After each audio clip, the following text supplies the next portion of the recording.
नमस्ते साथियों, वेट कर लेते हैं, कुछ लोग आएंगे, वॉच करेंगे, फिर स्टार्ट करेंगे। अभी 7 बजने में शायद कुछ मिनट बचा है, फिर मैं अपना इंट्रो करूँगा। मेरा आवाज़ जा रही है आप लोगों तक?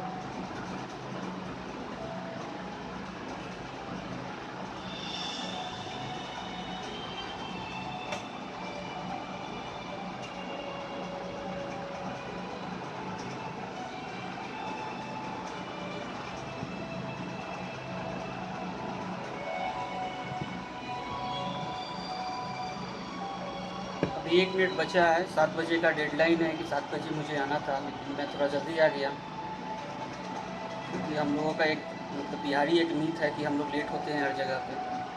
तो बिहार सम्मान का जब रक्षा करना है तो सबसे पहले वो मीत को तोड़ा जाए, थोड़ा 2 मिनट अर्ली आ जाए, लेट तो बराबर होते हैं। कुछ लोग आ रहे हैं धीरे धीरे, फिर मैं अपना इंट्रो करूँगा तो कोई पीछे नहीं रह जाएंगे और मिस नहीं कर जाऊँ। मैं ज़्यादा आगे नहीं बढ़ना चाहता हूँ।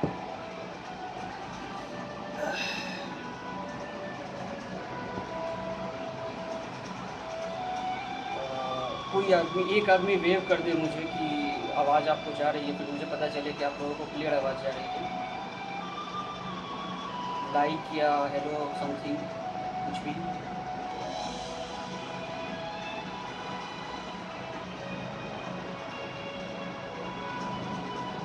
मैं यहाँ पे देख नहीं पा रहा हूँ कितने लोग जुड़े हैं और इसलिए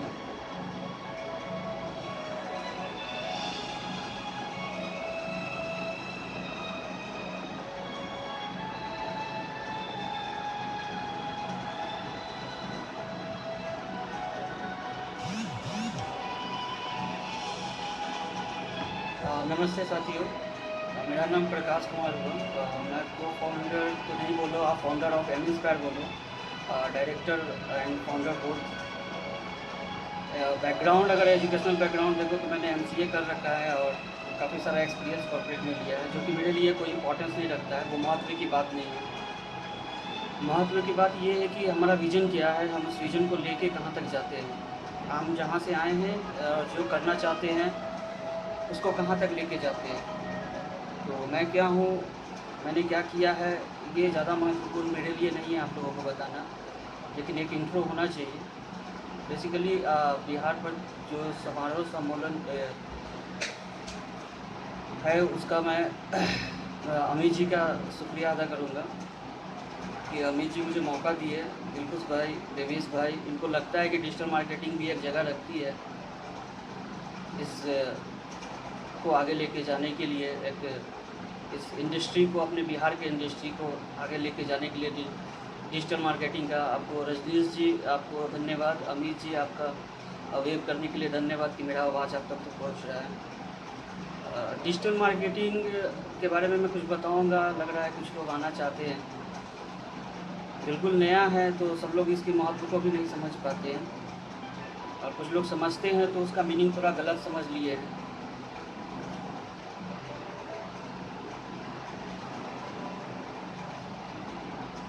जी, मैं शुरू करता हूँ।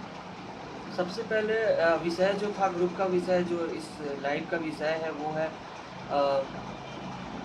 डिजिटल मार्केटिंग ग्रामीण विकास के लिए कैसे महत्वपूर्ण है, या उसका विश्लेषण कैसे ज़रूरी है, या क्या आप लोगों को लगता हुआ कि नहीं। मैक्सिमम मैंने बिज़नेस 2 साल से, मैं यहाँ पे 3 साल से लगभग बिज़नेस को बढ़ाने के लिए, डिजिटल मार्केटिंग, खास करके डिजिटल मार्केटिंग समझाने के लिए, मैं ग्राउंड लेवल से लेके हर जगह लोगों को समझाता आया हूँ। तो कुछ खास मुझे इतना प्रभाव दिखता नहीं था। हाँ, लेकिन कुछ लोगों के मिलने के बाद, जैसे दिलखुश जी हो गए या देवेश भाई हो गए, या एक और हमारे मित्र हैं जो कि कैब चलाते थे पटना में, कुछ ऐसे ऑनलाइन बिजनेस शुरू किए थे, तो उनको लगता है कि बिहार में है। तो मेरा एक मानना है कि किसी चीज़ को अगर समझ में ना आए तो उसको बुरा नहीं कहना चाहिए या उससे भागना नहीं चाहिए। और सबसे पहला मतलब मुझे लगता है कि हमारे बिहार की सबसे बड़ी कमजोरी यही है कि जो चीज़ हमें समझ में नहीं आता है, या जिसकी महत्व मुझे पता नहीं है, उसको सीधे नकारना चाहते हैं लोग, और एट लास्ट में फिर क्या करते हैं, उसको अपनाने के लिए भी आ जाते हैं, और उस समय उनकी मजबूरी हो जाती है अपनाना, जो कि ये उचित नहीं है।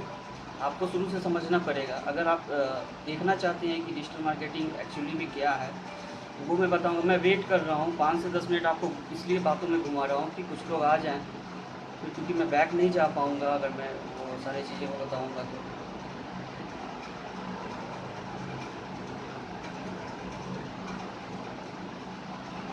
मैं अपना डेडलाइन रखा हूँ कि 7:05 से मैं शुरू करूँगा कि डिजिटल मार्केटिंग का क्या इम्पोर्टेंस है ग्रामीण क्षेत्र में, और मेरा क्या खट्टा मीठा अनुभव रहा है इस डिजिटल मार्केटिंग में, और क्या मतलब आगे जाके बिहार विकास के लिए ये इम्पोर्टेंस रखता है, ये सारा चीज़ मैं बताऊँगा।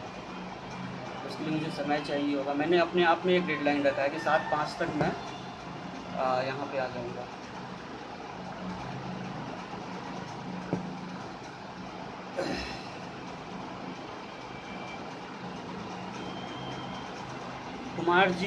कुमार अमित जी और रजनीश ठाकुर जी, ये दोनों आदमी पिछले 3 दिनों से बहुत लोगों को लाइव लेके आ रहे हैं, और 7 बजे अपना सारा व्यक्तिगत काम छोड़ के और समाज के लिए कुछ योगदान देना चाह रहे हैं। सबसे पहले मैं उनको अप्रिशिएट करता हूँ, और मैं मतलब शुक्र हूँ उनका कि वो इस चीज़ को आगे रख रहे हैं और खुद अपना व्यक्तिगत पक्ष को कहीं पर साइड में रख के एक समाज के लिए, अपने बिहार के लिए, इसके सम्मान को, इसके स्वाभिमान को बचाने के लिए एक आंदोलन रखा है, बिहार स्वाभिमान आंदोलन। मतलब स्वाभिमान जैसा चीज़ है जिसको समझाना नहीं है, या इसके लिए कोई आंदोलन करने की आवश्यकता नहीं होती है, लेकिन स्थिति ऐसी आ गई है, परिस्थिति हमारी ऐसी है कि अभी तो इसके लिए भी आंदोलन करना पड़ रहा है।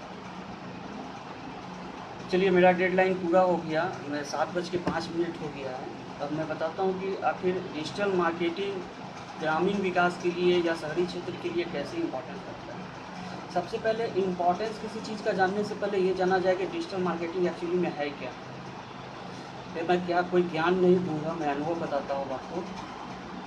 जब जहाँ पे हम जैसे शुरू करते हैं, वहाँ की परिस्थितियों को देखना चाहिए, वहाँ की लोगों की क्या इच्छाएं हैं, उनकी क्या ज़रूरत है, उसको समझना चाहिए। डिजिटल मार्केटिंग सीधा अगर शब्दों में मैं बताऊँ आपको, तो जो मार्केटिंग कल तक ग्राउंड लेवल पे व्यक्तिगत रूप से या बैनर पोस्टर लगा के लोगों तक बताया जाता था, अपना मार्केटिंग बताया जाता था, अपने प्रोडक्ट का, अपने सर्विसेज का, बस उसको एक टेक्निकल फॉर्म में ले आया गया है। टेक्नोलॉजी के हेल्प से उसको इस चीज़ का विस्तार किया गया है, लोगों तक जाया जा रहा है आसानी से। बस यही डिजिटल मार्केटिंग का एक मात्र एक लाइन में बोला जाए तो ये डिजिटल मार्केटिंग है। अब डिजिटल मार्केटिंग के बाद अगर हम लोग आते हैं तो इसका बेनिफिट्स क्या है ग्रामीण क्षेत्रों में। तो ग्रामीण क्षेत्रों में खासकर डिजिटल मार्केटिंग बहुत लोग नहीं देखना चाहते हैं, नहीं समझना चाहते, वो मिसलीड कर गए हैं। वो मिसलीड कोई डिजिटल मार्केटर नहीं हुआ है, वो मिसलीड हो गए यहाँ के इंडस्ट्रियलिस्ट, यहाँ के व्यापारीगण, यहाँ के बिजनेसमैन जितने भी पर्सन हैं, वो लोग जो है वो लीड से हट गए हैं। उनको क्या बताया नहीं, यहाँ बताया गया है कि डिजिटल मार्केटिंग बस एक फेसबुक पेज बना लो, एक आप पोस्ट डाल दीजिए, उस पर कमेंट ले आइए, लाइक ले आइए, शेयर कर लीजिए, बस यहाँ पे डिजिटल मार्केटिंग ख़त्म हो जाता है, जो कि बिल्कुल भी एक मतलब ख्याली पुलाव की तरह है। डिजिटल मार्केटिंग ऐसा कुछ है नहीं, इसमें सिर्फ पैसे की बर्बादी है, समय की बर्बादी है, और जो प्रोडक्ट है वो स्टार्टिंग में आपको एक प्रमोशन के कारण आप लोगों तक भेज तो देते नहीं कि अपने सर्विसेज को नहीं पहुंचा पाते हैं। तो डिजिटल मार्केटिंग के लिए अगर समझना है तो ये एक फेसबुक पे जो मार्केटिंग होता है, क्योंकि मैं सबसे पहले इसलिए बता रहा हूँ क्योंकि फेसबुक एक पार्ट है, it's only a part of digital marketing. Actually में ये डिजिटल मार्केटिंग है नहीं, ये डिजिटल मार्केटिंग का पार्ट है।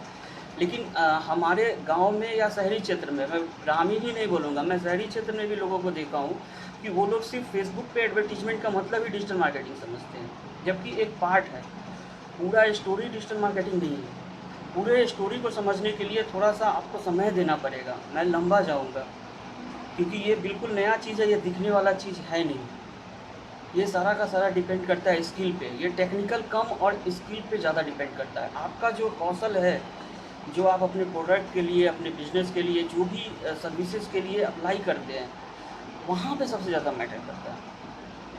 ये और कहीं पे मैटर नहीं करता है, वो मैटर करता है कि आप टेक्निकल बाद में हो। टेक्निकल डिजिटल मार्केटिंग सेकेंडरी है, प्राइमरी है आपका स्किल, और वो स्किल की बहुत कमी है।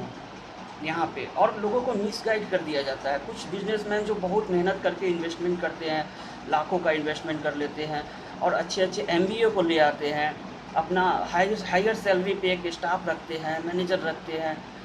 उसके बाद उनका जो अपना एक बजट जो है वो काफ़ी हाई हो जाता है, क्योंकि उनको तो इतना फुर्सत रहता नहीं है कि वो बैठ के मार्केटिंग संभालें। और जो आते हैं वो ग्राउंड मार्केटिंग को ज़्यादा प्रीफर करते हैं, क्योंकि ग्राउंड मार्केटिंग में बोलने के लिए उनके पास काफ़ी चीज़ें होती है। और जब आप डिजिटल मार्केटिंग से किसी मार्केटर को कहिएगा कि आप डिजिटल मार्केटिंग भैया कर दो, तो वो डिजिटल मार्केटिंग पे बोलने के लिए कुछ नहीं होता है, बस दिखाने के लिए होता है। ये प्रत्यक्ष को प्रमाण की आवश्यकता नहीं है। आपका कितना लीड हुआ, कहाँ मिसलीड हुआ, कहाँ पे क्या हुआ, कहाँ पे बिजनेस आया, कहाँ पे कम कॉस्टिंग हुआ, कहाँ पे खर्च ज़्यादा हो गया, ये समझने की ज़रूरत है। लेकिन ऐसा होता नहीं है। देखिए, डिजिटल मार्केटिंग अगर सही मायने में अगर ग्रामीण क्षेत्रों के लिए देखा जाए तो सबसे ज़्यादा ज़रूरत अभी ग्रामीण क्षेत्रों में है। अब आप कहेंगे कि डिजिटल मार्केटिंग शहर का चीज़ है, टाउन का चीज़ है, दिल्ली मुंबई का चीज़ है, ये शहर ग्रामीण क्षेत्रों में कैसे होगा, क्यों होगा? हमारे तो ग्राहक जो है वो हमारे कहने पे आते हैं, हमारे ग्राहक जो है हमारे वेल बिहेव पे आते हैं, हमारे मार्केटर जाते हैं, पोस्टर देते हैं, बैनर देते हैं, उसके बिहाफ पे आते हैं। तो सीधा सा एक सवाल है मेरा कि अभी जो सिचुएशन चल रहा है, जो कि कोविड का चल रहा है, उस केस में क्या हुआ आज सभी लोग सिर्फ़ और सिर्फ अपना बिजनेस का प्रमोशन या मार्केटिंग या ब्रांडिंग जो है उसको ग्राउंड लेवल पे रखे। ऐसा नहीं कह रहा हूँ कि ये आया है सिखाने के लिए, ऐसा नहीं कह रहा हूँ कि ये कोविड जो आया है उससे बहुत भला होगा, लेकिन इससे बुरा भी नहीं होगा। हमें समझ में आ गया है कि what is essential and what is non essential, क्या इसेंशियल और क्या नॉन इसेंशियल है, ये कोविड आके समझा दिया। ये जो कोरोना वायरस जो आया है, जो हम लोगों को काफ़ी परेशान किया, एक सहानुभूति भी है कि कुछ लोग बहुत सारे ऐसे हैं जो मतलब मत पूछिए इस स्थिति से गुजरे हैं। मैं बिज़नेस कर रहा हूँ यहाँ पे, मैं बिहार में हूँ 2 साल से, और मैंने यहाँ पे ज़मीनी स्तर पर बिजनेसमैन लोगों को देखा है। मतलब मिस गाइड करके अगर किसी बिजनेस को या किसी चीज़ को अगर रखा जाए तो ऑब्वियसली वो कभी भी ग्रो नहीं करेगा। और अधिकतर जो है कि हमारे यहाँ बिजनेस का फेल हो जाना, एक हम एग्जांपल लेते हैं कि अगर आपके पास गाड़ी है और गाड़ी आपने स्टार्ट कर लिया है और पटना तक जाना है, तो पटना तक जाइएगा तब आपका गाड़ी का मतलब पता चलता है। गाड़ी स्टार्ट करके आप गाँव में ही घुमाते रह जाइएगा तो वहाँ पर ज़रूरत उनकी पूरी नहीं होती है। जिनको पटना जाना है उसके लिए आपको पटना तक का रास्ता पूरा करना पड़ेगा, ट्रैवल करना पड़ेगा। हो सकता है कि आपके गांव से पटना तक जाने में बहुत सारा रोड ब्रेकर्स आए, लेकिन उस रोड ब्रेकर्स को क्रॉस करना पड़ेगा और आपके अंदर उतना ऊर्जा रखना पड़ेगा। दैट मीन्स कि आपको उतना तेल रखना पड़ेगा उसका, और आपके अंदर उतना ऊर्जा रखना पड़ेगा। तो सिंपल सा लॉजिक है कि किसी चीज़ को शुरुआत कर देना और उसको अंत तक ले जाना, ये महत्व रहता है। हम इन्वेस्टमेंट करके शुरुआत तो कर देते हैं बेहतरीन ढंग से, लेकिन उसको अंत तक ले जाने में हमें जो कठिनाइयाँ होती है उस कठिनाइयों को हम लोग झेलते नहीं। ये सारा पार्ट डिजिटल मार्केटिंग का होता है, क्योंकि एक मार्केटर डिफाइन करता है, एक मार्केटर आपके बिजनेस को, आपके सर्विस को लोगों तक पहुंचाता है, वाया कुछ भी हो, मीडियम कुछ भी हो, लेकिन उसको ले जाना एक मार्केटर का ही काम होता है। और डिजिटल मार्केटर दैट मीन्स कि वो मार्केटिंग का पार्ट बन गया है। चलिए हम आपको बताते हैं कि जैसे कि एक एग्जांपल के साथ बताते हैं।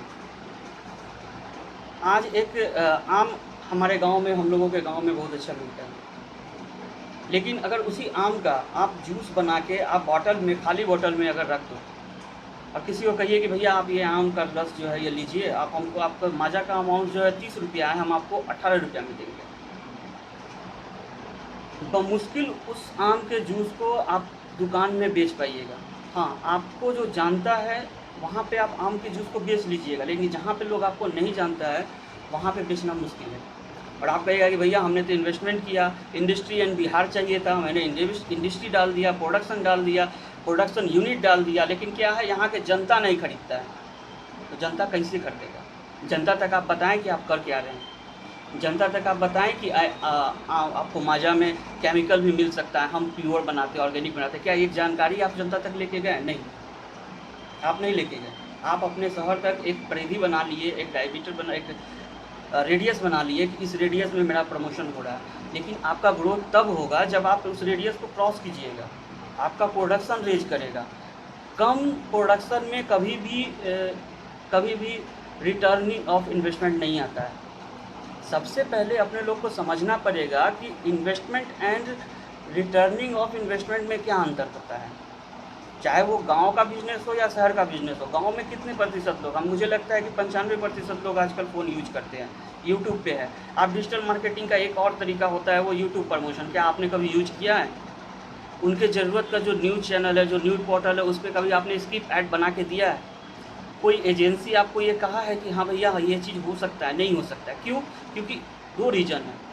एक रीज़न ये है कि उनका कमीशन कम पड़ता है, दूसरा रीज़न ये है कि वो अपने टीम को इतना मॉडिफाई नहीं किए हैं, उतना अपडेटेड नहीं किए हैं कि इस लेवल पे जाके डिजिटल मार्केटिंग को आपको प्रोवाइड करें।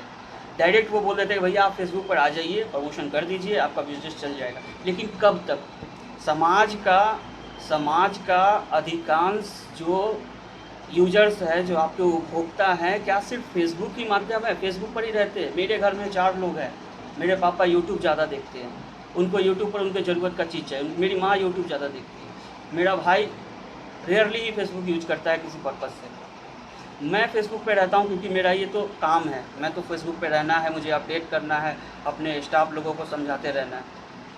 तो भाई एक घर में जब 5 लोग हैं तो 4 लोग फेसबुक यूज नहीं कर रहे हैं और 1 लोग यूज कर रहा है। अगर ये चीज़ को समझना पड़ेगा। हम सिर्फ फेसबुक पे ही आ जाते हैं, उसको प्रमोशन दे देते हैं और कहते हैं कि मेरा बिजनेस नहीं चल रहा है। तो इन्वेस्टमेंट जब तक चलता रहता है तब तक आपको पता नहीं चलता है कि आपका बिजनेस चल रहा है कि नहीं चल रहा है। असली बिजनेस का तब पता चलता है जब रिटर्न ऑफ इन्वेस्टमेंट आना बंद हो जाता है। तो वो रिटर्न ऑफ इन्वेस्टमेंट का फंडा तो हमको समझ में आता नहीं है। हम क्या करते हैं कि स्टार्टिंग में एक बजट ले लेते हैं, दोस्तों से पूछ लेते हैं भैया 10 लाख रुपया हम इस बिज़नेस में लगा रहे हैं, 5 लाख कहाँ लगाए, 5 लाख कहाँ लगाए, 5 लाख कहाँ लगाए। दोस्त भी आते हैं, अच्छा एक्सपर्ट एडवाइस देते हैं, आपके मित्र देते हैं। आप क्या करते हैं कि बगल वाले को देख के आप, अगर बगल वाला एक बेंच लगाया हुआ है, सपोज किए कि एक होटल में एक बेंच लगा के अपना बिजनेस कर रहा है, आप क्या करते हैं टेबल लगा के बिजनेस करते हैं, थोड़ा सा अपडेट कर देते हैं, उनको फैसिलिटीज़ ज़्यादा दे देते हैं। क्या होता है कि आपने अपने जो चीज़ फिजिकली आपको दिख रहा है वो चीज़ तो वहाँ एप्लीकेबल कर दिया, लेकिन आपने ये नहीं सोचा कि जब आप कॉस्टिंग इतना कर रहे हैं तो कल होकर कोई दूसरा भी आदमी आपसे बेहतर बिजनेस को स्टार्ट कर देगा। तो आप अपने फिजिकल अपरेंस से अपने बिजनेस को नहीं रन कर सकते हैं। वो कुछ देर तक के लिए है, एक चमक है कि हाँ वो दिखेगा, लोगों को समझ में आएगा कि हाँ ये बिज़नेस जो है मेरा निकल जाएगा। लेकिन जब सर्विस का टाइम आता है उस समय आप सर्विस प्रोवाइड नहीं करते हैं। अभी मुझे बहुत ज़्यादा आश्चर्य इस बात का होता है कि ग्रामीण क्षेत्रों में या शहरी क्षेत्रों में, छोटे छोटे शहर में स्विगी जोमेटो को आपने बुला लिया है।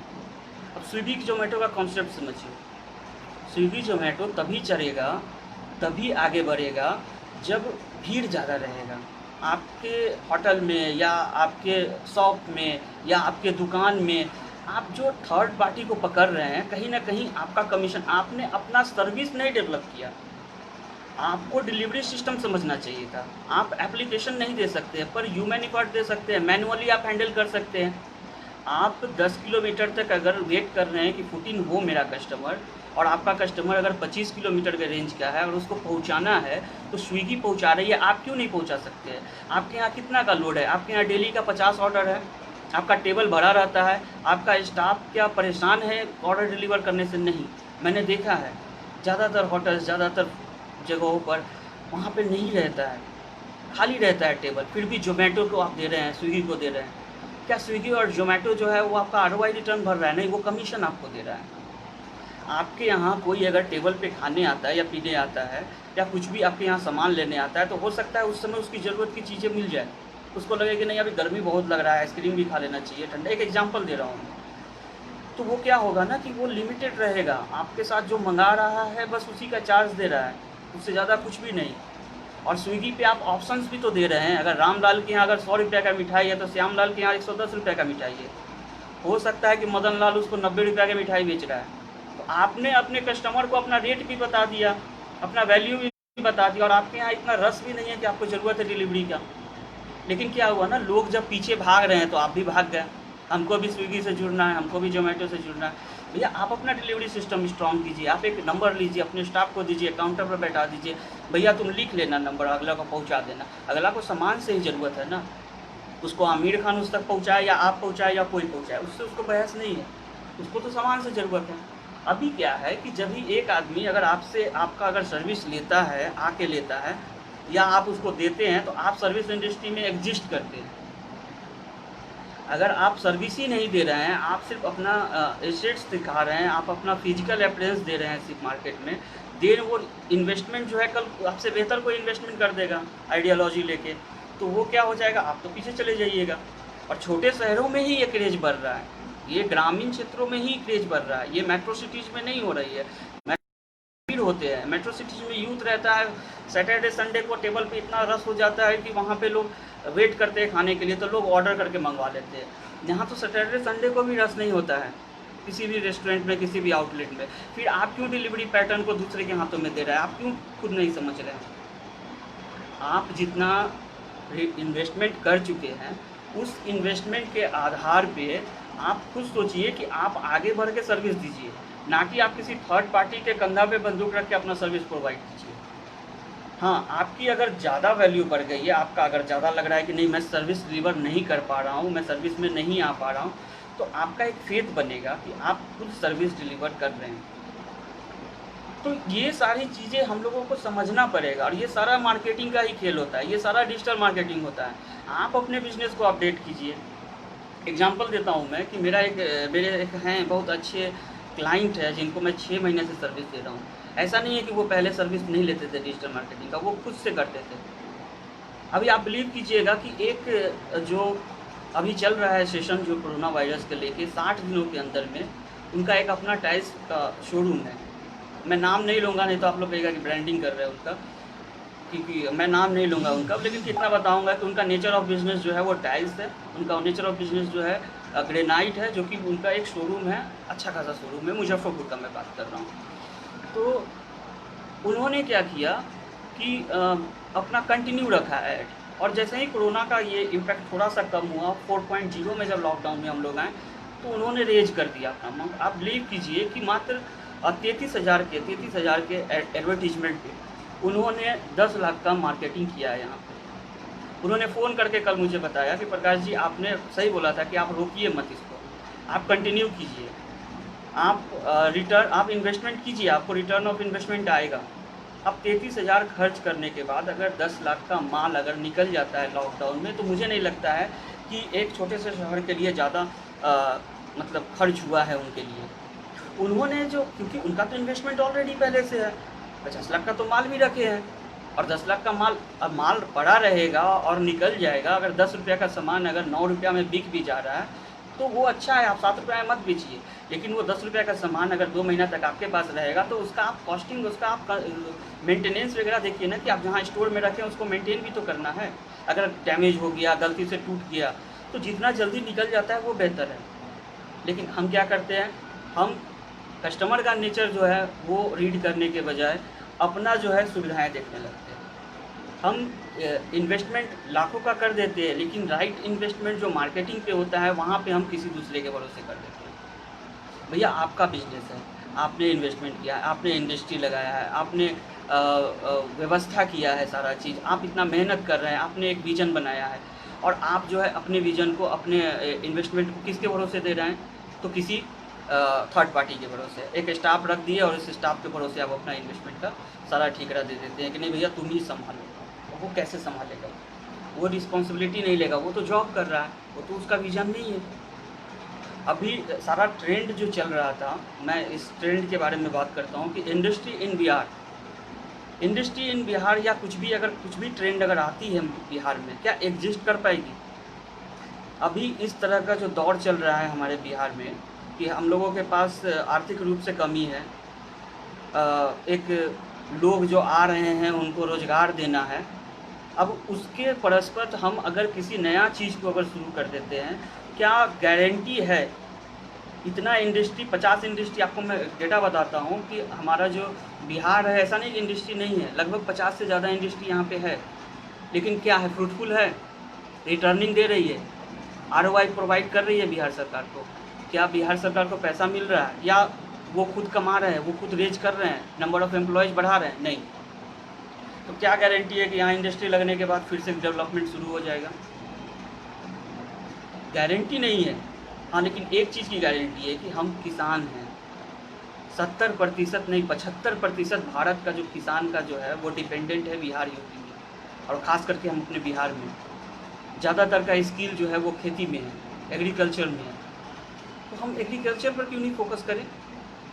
आज देवेश भाई पिछले 3 साल से अपना ड्रोन लेके अपना एग्रीकल्चर के लिए रोबोट बना के, रोबोटिक स्टेशन बना के बैठे हैं, लेकिन आज लोगों को उनका वैल्यू समझ में आ रहा है। आखिर क्यों? क्योंकि आप जिस चीज़ को आप फोकस कर सकते हैं उस पर फोकस कीजिए, इंस्टीड ऑफ नया चीज़ ऐड ऑन करने के लिए। आप किसी चीज़ को ऐड ऑन नहीं कीजिए। ये टोटल कॉन्सेप्ट डिजिटल मार्केटिंग है। ये मत सोच लीजिए कि सिर्फ फेसबुक इंस्टाग्राम पे प्रमोशन करना ही डिजिटल मार्केटिंग है। डिजिटली इसको लाना है। डिजिटली इन द सेंस कि आज हर इंसान के हाथ में मोबाइल है। आप कुछ ऐसा प्रमोशन कीजिए, आप कुछ ऐसा काम कीजिए कि लोग एक क्लिक पे आपके प्रोडक्ट पर, आपके सर्विस पे तुरंत दौड़ते चले आएँ। प्रतियोगिता ज़्यादा है। जहाँ कल तक अगर 10 दुकान खुला है, वहाँ पे आज के टाइम में 15 दुकान हो गया है। लोगों के पास पैसा है, लोग इन्वेस्टमेंट करना चाहते हैं, आरओआई का चिंता छोड़ देते हैं। वो उनके साथ ऑप्शन है, जिनके पास अगर 50 लाख है वो 10 लाख रुपया लगा लेते हैं, फिर वो बिज़नेस नहीं गया, फिर 15 लाख लगा के दूसरा बिज़नेस कर लेंगे, फिर नेक्स्ट बिज़नेस वो 5 लाख लगा के कर लेंगे। जब तक 50 लाख का खपत नहीं हो जाता और एक बिज़नेस रन नहीं करता है, तब तक वो अपना इन्वेस्टमेंट करते रहेंगे।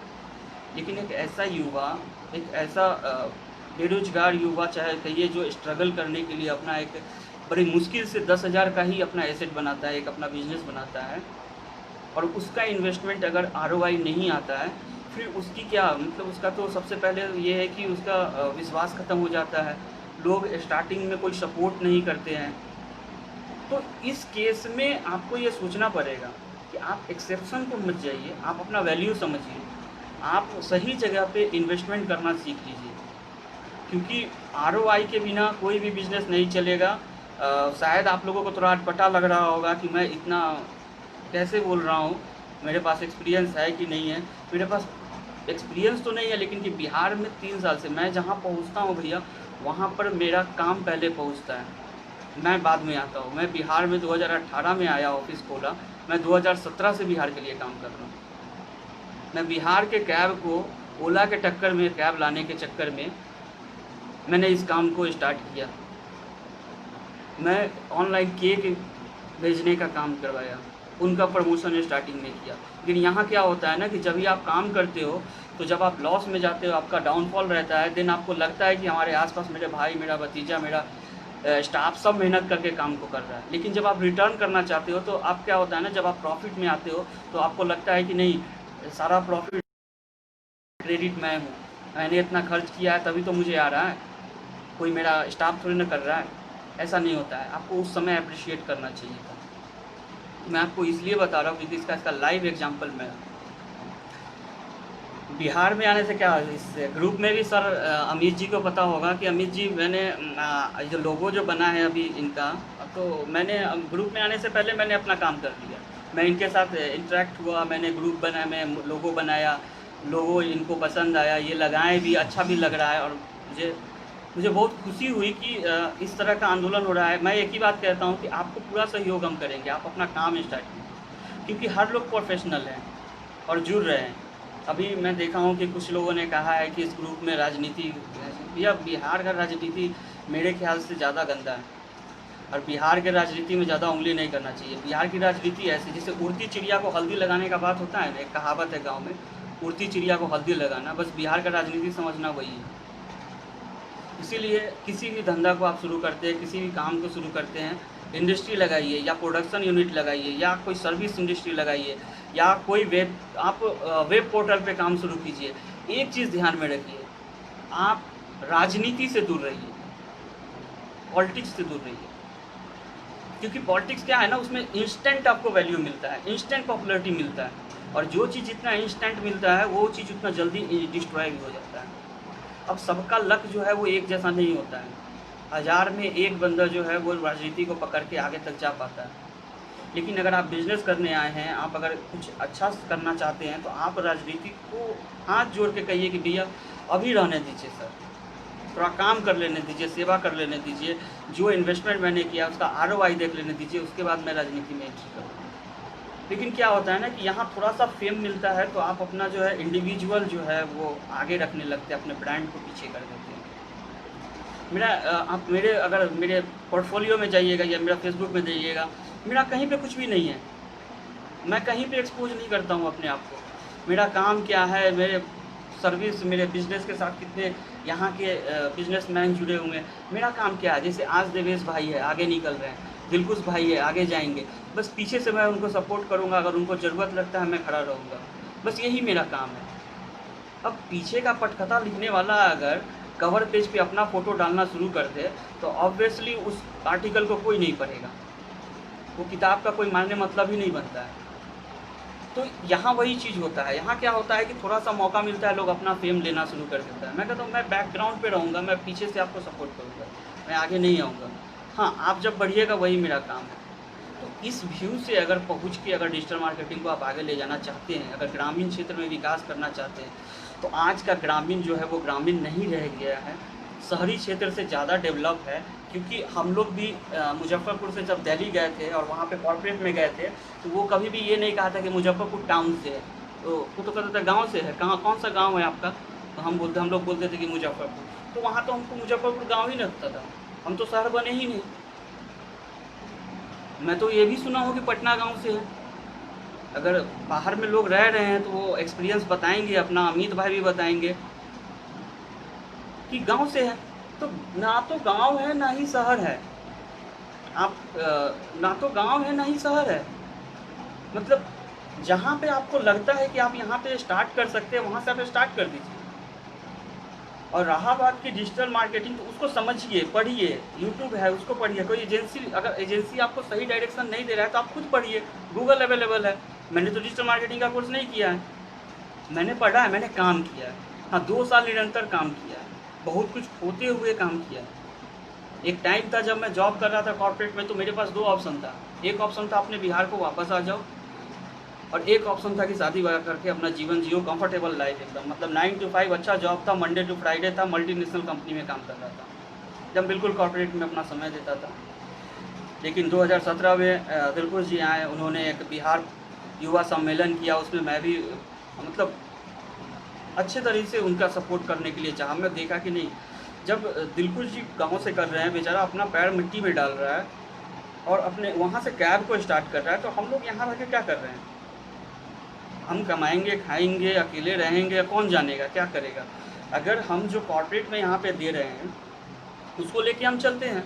फिर उस प्रोग्राम के बाद मैंने कहा कि चलो भाई हम लोग जो है वो अपना चलेंगे यहाँ। लेकिन कि आने के बाद बहुत कठिनाइयों का सामना करना पड़ता है। यहाँ लोग, अपने लोग ही आपको अप्रिशिएट नहीं करते हैं। मुजफ्फरपुर में कोई स्कोप नहीं है, बिहार में कोई स्कोप नहीं है डिजिटल मार्केटिंग का। 2018 में हम 28 लोगों से ज़्यादा लोगों को मैंने कॉर्पोरेट एक सम्मेलन किया था, समिट 2018 करके, लगभग बिल्कुल नया था। आज तक बड़ा कंपनी ही अपने मैनेजर को और सर्विस प्रोवाइडर को करता है, कभी किसी बिजनेसमैन को बुला के समिट नहीं करवाया गया है। लोकल बिजनेसमैन को, जिनका शॉप है, जिनका शोरूम है, गांव गली के, शहर के, वैसे बिजनेसमैन लोगों को एक प्लेटफॉर्म पे बुला के समिट नहीं प्रोवाइड किया गया, लेकिन मैंने दिया उनको। उनमें से कुछ लोगों ने बोला कि आप सर ठीक लगा, अच्छा लगा, लेकिन कि यहाँ पर कोई स्कोप नहीं है। तो उनका ये कहना था कि यहाँ पे स्कोप नहीं है। मुझे निराश तो कर सकता था, लेकिन मैंने भी तो कुछ प्लान कर रखा था। मैंने देखा था कि नहीं, अगर डिजिटल मार्केटिंग, चलो मैं अगर सक्सेस नहीं होता हूँ, इंस्पायर सक्सेस नहीं होता है, प्रकाश कुमार सक्सेस नहीं होता है, लेकिन अगर इससे प्रेरित होकर अगर कोई दूसरा लड़का शुरू करके मुझसे बेहतर काम कर देगा और डिजिटल मार्केटिंग का एक बूम कर देगा, क्योंकि हर इंडस्ट्री को प्रमोट करने के लिए, ऑनलाइन प्रमोट करने के लिए आपको अब डिजिटल मार्केटिंग को अपनाना ही पड़ेगा। इस मंदी के दौर में अगर आप कॉस्ट कटिंग करना चाहते हैं तो आपको अपनाना पड़ेगा। आपके पास उतना बजट, अब मंदी के दौर में आप बजट पे खर्च कर देते हैं, क्योंकि आप तो इन्वेस्टमेंट बजट पे कर देते हैं, बजट तो ज़्यादा लगा देते हैं वहाँ पे। तो आप सर्विस कैसे प्रोवाइड कीजिएगा किसी को भी? आप अपने कस्टमर को अगर 10 रुपया का सामान खरीदते हैं रॉ मटेरियल, तो उसको आप 11 रुपया में कब बेचिएगा? जब आपका कॉस्टिंग कम हो अदर चीज़ों में। लेकिन आप अगर अपना कॉस्टिंग ज़्यादा बढ़ा चुके हैं, देन आप चाहिएगा कि हम उन्हीं से कमाएं, क्योंकि आप तो कमाने के लिए आए हैं। तो कंज्यूमर है आपका, और आपका कंज्यूमर जो है वो लिमिटेड है। आपने उसको तो ब्रॉड किया नहीं। अगर आपकी सर्विस अगर 1 साल तक अगर आपके शहर में चल रही है, तो आपको चाहिए कि आपका दूसरा शहर भी पकड़ा जाए। क्योंकि आप अभी देखिए, जैसे कि कोई भी बिजनेसमैन अगर नॉर्थ बिहार साइड में आप आ जाइए, तो नॉर्थ बिहार में गिने चुने कुछ एक इंडस्ट्रियलिस्ट का आप नाम बता दीजिए मुझे, जो सर्वाइव किए हैं। जब तक इन्वेस्टमेंट चलता है भैया, तब तक उनका बिजनेस चलता है। जब आरओआई का टाइम आता है, तो सब लोग का बिजनेस डल हो जाता है। क्या ठिकरा फोड़ते हैं, मैनेजर सही नहीं था, स्टाफ टाइम पे नहीं आता था, तो यहाँ का कंज्यूमर नहीं है। यहाँ का कंज्यूमर नहीं है तो फ्लिपकार्ट अपना बिग बिलियन से 3 महीना के लिए क्यों दोबारा स्टार्ट कर दिया, जब पटना में बाढ़ आया तो? सिर्फ नॉर्थ बिहार के लिए और बिहार के लिए उसने दोबारा से बिग बिलियन सेल डाला। जब बारिश हो गई पटना में, तो बिग बिलियन सेल था उनका। आप लोगों को अगर ध्यान नहीं है, रिमाइंडर में दे देता हूँ, उन्होंने फिर से 2 महीने के बाद बिग बिलियन सेल डाला। कैसे डाला? कहाँ का कंज्यूमर था वो? अहमदाबाद का तो था नहीं। था तो भैया वो तो बिहार का ही था ना, हम ही लोग थे, हम ही लोग खरीद रहे थे। क्यों? क्योंकि उनका कंज्यूमर हम समझ में आ रहा है, वो रीड कर लिए हैं कंज्यूमर के दिमाग को। कंज्यूमर का दिमाग अब क्या है कि बाथरूम में बैठ के लोग फ्लिपकार्ट पे अपने लिए शर्ट ऑर्डर करना चाहता है। बाथरूम में बैठ के आज लोग ज़्यादा से ज़्यादा काम करना चाहता है, समय बचाना चाहता है। गाड़ी में ऑफिस से घर तक आने के बीच में मोबाइल यूज होता है, और उस मोबाइल यूज करने में वो 2 बार फ्लिपकार्ट, 1 बार अमेजोन खोल के देख लेता है, आपका प्रोडक्ट देख लेता है, आपका ब्रांड देख लेता है। अगर उसको अर्जेंट नहीं है और 3 दिन के बाद उसको सामान चाहिए, तो वो लोकल मार्केट से परचेज नहीं करेगा। इसकी पूरी गारंटी हम आपको देंगे। क्योंकि एक तो सबसे पहले ये होता है कि उसका ब्रांड का जो है वो रिटर्निंग का गारंटी रहता है। वो पैसा कैश ऑन डिलीवरी भी कर सकता है या पहले भी पे कर सकता है क्रेडिट कार्ड से। ज़्यादातर दुकानदार जो है वो यूपीआई पेमेंट से भागते हैं, और आजकल लोग क्रेडिट कार्ड, पेटीएम और मोबीक्विक में जो एक्स्ट्रा अमाउंट है उससे खर्च करना चाहते हैं, और हम जो है वो कैश के पीछे पड़े रहते हैं, सीओडी पे डिपेंड रहते हैं। तो हमको अपनाना पड़ेगा। डिजिटल मार्केटिंग हमारे लिए ही बेनिफिट है, और इसको अगर नहीं अपनाते हैं तो कहीं ना कहीं जाके हम अपने आप के अपने पैर पे कुल्हाड़ी मारेंगे। आप कितना भी इंडस्ट्री इन बिहार कर लीजिए, आपका मुजफ्फरपुर कभी भी, या आपका सहरसा या आपका दरभंगा कभी भी वो आपको मुंबई नहीं बन सकता है, दिल्ली नहीं बन सकता है। उसके लिए आपको क्या करना पड़ेगा? उसके लिए आपको आगे आना पड़ेगा, आपको कंज्यूमर को रीड करना पड़ेगा, आपके शहर के, अपने शहर के लोगों को कंज्यूमर को रीड करना पड़ेगा। और ये सारा पार्ट डिजिटल मार्केटिंग है। सिर्फ एक चीज़, फेसबुक पे पोस्ट डाल के लाइक कमेंट्स करवा लेना और उस पर शेयर करना, ये डिजिटल मार्केटिंग नहीं है। अगर आपका सेल अच्छा जा रहा है तो आप उसको बढ़ाइए, आप गूगल पे आइए, आप ईमेल मार्केटिंग आइए, आप एसएमएस डिलीवर कीजिए, आप लोगों के नीड्स को समझिए। आपका जो ऑफ़र है वो ऑफ़र उनको एक्सटेंड कीजिए। आप देखिए, क्योंकि आपके शहर के, आपके छत के नीचे का जो लड़का है वो दूसरे जगह से मंगा के खा रहा है, सामान सब मंगा रहा है पहनने के लिए, यूज करने के लिए। मोबाइल शॉप्स का देख लीजिए क्या हाल हो गया है। एक टाइम था जब मोबाइल के शॉप के या मोबाइल मार्केट में आप जाते थे तो एक मतलब लाइन लगा रहता था लोगों का खरीदने के लिए। आज वो कम हो गया है। ऐसा नहीं है कि बड़े क्षेत्र में या छोटे क्षेत्र में, ग्रामीण से हर ग्राम में, हर मतलब गांव, ग्रामीण क्षेत्र के शहरी क्षेत्र में कुछ न कुछ शॉप्स ऐसे होते हैं जिस आउटलेट पे आप जाके सामान वगैरह खरीद सकते हैं। लेकिन वो अपने चौक तक ही सीमित इसीलिए रह जाते हैं, वो अपने चौक पे सीमित इसीलिए रह जाते हैं क्योंकि वो क्या करते हैं कि वो ब्रॉड नहीं करते अपने बिजनेस को, वो संतुष्ट हो जाते हैं। और एक टाइम जब तक आपका इन्वेस्टमेंट चलता रहता है, जब टाइम आता है कि नहीं रिटर्निंग ऑफ इन्वेस्टमेंट हमको चाहिए, फिर वहाँ पे ब्रेकआउट हो जाता है। तो आरओआई समझिए, आप किसी बिजनेस को स्टार्ट कीजिए, आप आरओआई समझिए, आप रिटर्निंग ऑफ इन्वेस्टमेंट का गेम समझिए। और मैं ये नहीं कहता हूँ कि यहाँ इंडस्ट्री आने से या नहीं आने से यहाँ का बिजनेस जो है या यहाँ का बिहार जो है वो डेवलप नहीं करेगा। मैं तो खुद दिली इच्छा है कि बिहार से कोई बंदा अगर बाहर निकले और बाहर जाए तो एक प्राइड के साथ जाए, एक सम्मान के साथ जाए, इंस्टीड ऑफ ये नहीं जाए कि हाँ भैया बाहर से कोई आया हुआ है, हम बड़ा गर्व से महसूस करते हैं कि हम तो बाहर के डिजिटल मार्केटर से काम करवा रहे हैं। भैया एक बार पता तो कर लो कि बाहर का डिजिटल मार्केटर है कौन। उसके अंदर भी स्टाफ आपके बिहार का ही है, और वही बिहारी अगर आपका अपना शहर में आकर अगर डिजिटल मार्केटिंग काम करता है, वो सर्विस वहाँ पे उस ब्रांड के नीचे दे रहा है तो आप उस पर ट्रस्ट करते हैं। लेकिन वो अपना इंडिविजुअल अगर मेहनत कर रहा है, आगे आ रहा है, तो आप अप्रिशिएट नहीं करते। क्यों? क्योंकि चिराग तले अंधेरा, आपको तो लगता है ये तो बिहारी है। लेकिन जो भी डिजिटल मार्केटिंग का काम कर रहा है, आप उसके टीम मेंबर से बात कीजिए, अगर मौका मिलता है, अगर वो आपको मिलवा देता है तो आप मिलिए, पता चलेगा आपको। उसके 10 में से 8 मेंबर जो होता है वो बिहार का होता है, डिजिटल मार्केटिंग का काम करता होगा। और ये मैं गारंटी के साथ दूंगा, क्योंकि इस फील्ड के साथ मैंने अपना, लेकिन ब्रांड बिहार का लगते हुए में बिहारी ही अप्रिशिएट करना बंद कर देते हैं। हम बाहर वाले से क्या अपेक्षा रखते हैं? ब्रांड बिहार रहने से, आज अगर दिलकुश भाई का कैब है, आज ओला और उबर आएगा, आप एप्लीकेशन से, आप थोड़ा दिक्कत ले लीजिए ना, एप्लीकेशन में प्रॉब्लम है उनको फ़ोन कीजिए। वो भी तो जो 2 साल पहले से बेचारा स्ट्रगल कर रहे हैं, वो भी तो आपके सुविधा के लिए कर रहे हैं। जिस समय वो नहीं आया था ओला उबर, उस समय से आपको सर्विस देने के लिए वो बैठे हुए हैं। तो जब वो आ गया है तो आप अपना क्यों अपना ट्रस्ट वैल्यू उस पर से हटा रहे हैं? आप उनको दीजिए ना सर्विस, आप लीजिए सर्विस, उनको ये कहिए, आप अप्रिशिएट कीजिए। मतलब टू वे कम्युनिकेशन होता है बिजनेस का। अगर बिजनेस पर्सन अगर कंज्यूमर के लिए सोचता है तो कंज्यूमर को भी बिजनेस के लिए सोचना चाहिए, बिजनेस पर्सन के लिए।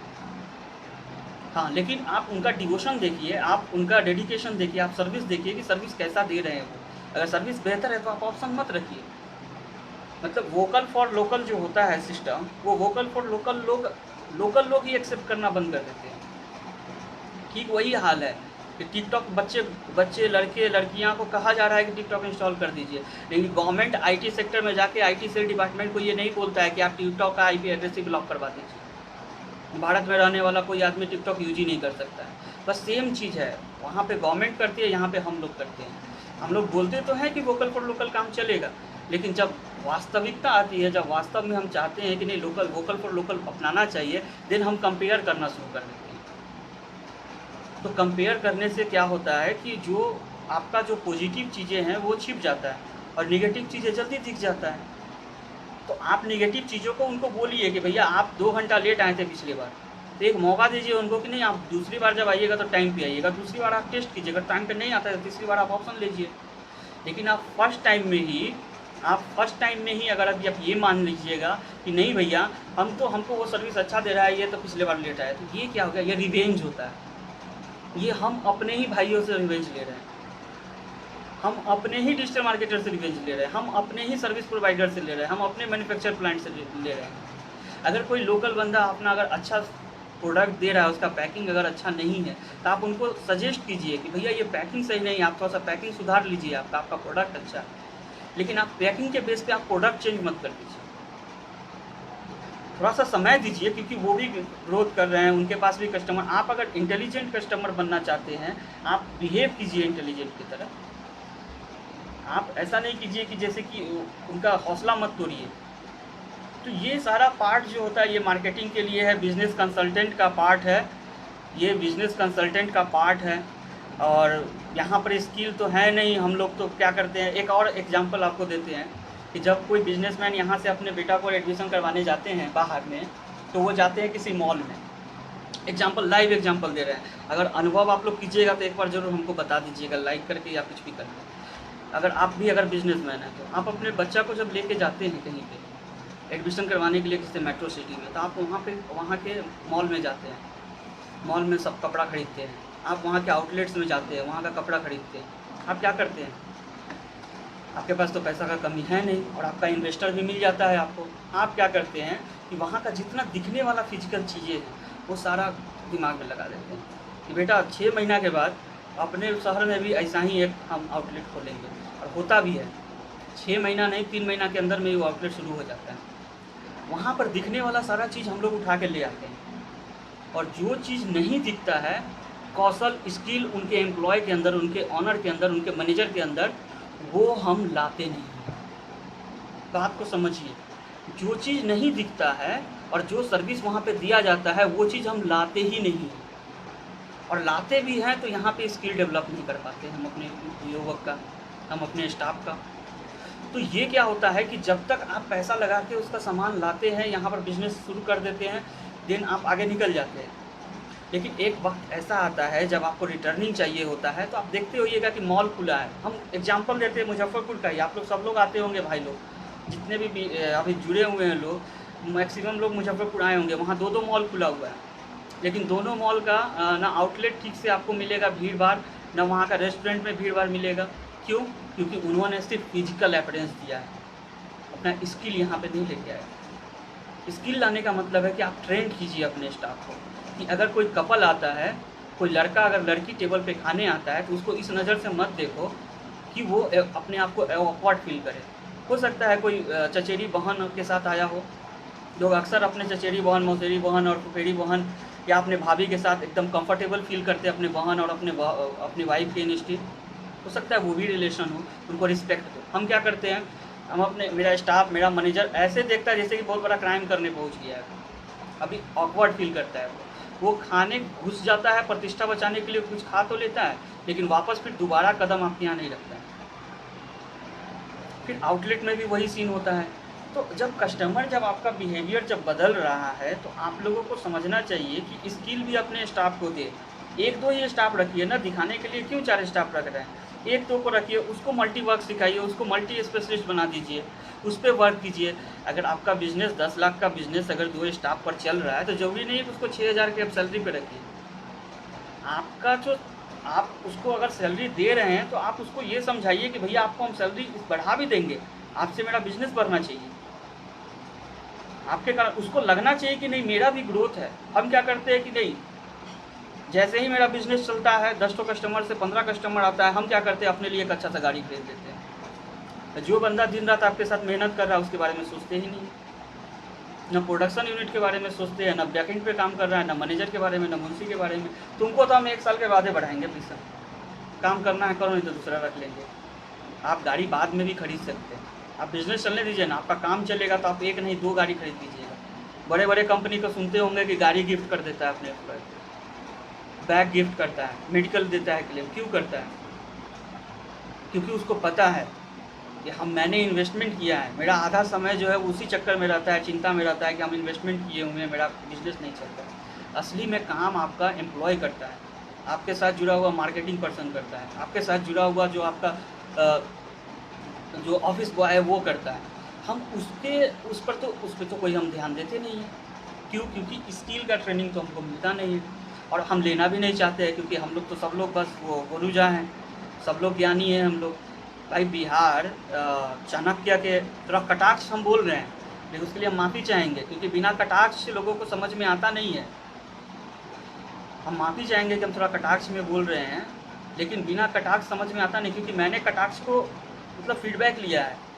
अगर मुझे कोई कहता था कि बिहार में नहीं चलेगा तो हमको खुशी होता था, क्योंकि इसको पता है कि बिहार में नहीं चलेगा। सिर्फ मुझे नहीं पता है कि बिहार में डिजिटल मार्केटिंग का स्कोप नहीं है जो हम लेके चले आए हैं, बाकी सब लोगों को पता है कि डिजिटल मार्केटिंग नहीं है। तो ये चीज़ें को आप समझिए। आपको जो जॉब और जो रजनीश भैया लिखे हैं कि जॉब और बिजनेस कल्चर डेवलप करना होगा, एकदम एग्जैक्टली मैं उसी विषय में ही बात कर रहा हूँ कि ये कल्चर ये कल्चर जो है वो किसी राजनेता के भरोसे मत बैठिए या किसी भी संगठन के भरोसे मत बैठिए, ये डेवलप करना होगा हमको। क्योंकि अगर गाड़ी ड्राइव कर रहा है तो ड्राइवर की रिस्पॉन्सिबिलिटी होती है, वैसे ही अगर बिजनेस चल रहा है तो बिजनेस ऑनर की रिस्पॉन्सिबिलिटी होती है।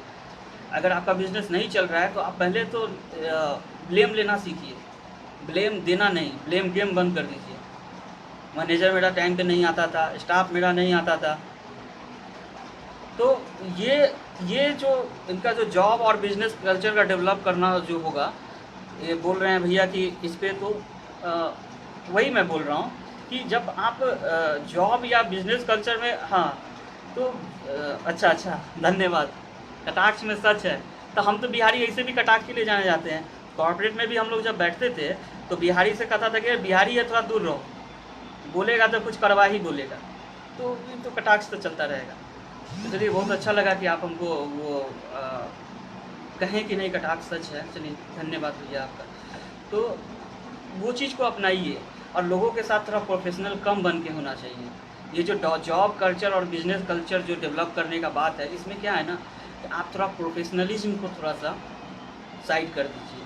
क्योंकि हम मानते हैं कि मेट्रो शहर में या वैसे सिटीज़ में लोग लॉजिकली सोचते हैं, लेकिन हम बिहारी थोड़ा इमोशनल, हम लोग इमोशनली सोचते हैं। अगर मम्मी को पसंद आ गया है कोई अच्छा कपड़ा या कोई अच्छा साड़ी और वो महंगा है 200 रुपया और हमको ख़रीदना, हमको 600 में हम दूसरा कपड़ा खरीद सकते हैं, तो हम लोग लॉजिकली नहीं सोचते। हम 800 में ख़रीद के नहीं लाते हैं उसको, 1000 में हम खरीद के ले आते हैं, 200 रुपया का नुकसान कर लेते हैं। लॉजिकली सोचे तो हमको 800 रुपया का ही खरीदना चाहिए था, लेकिन हम लोग इमोशनल हो जाते हैं, क्योंकि वो 200 रुपया के बाद उसको खुशी नहीं होगा। वो आप ले आइएगा, वो खुशी नहीं होगा, ये बात हम समझते हैं।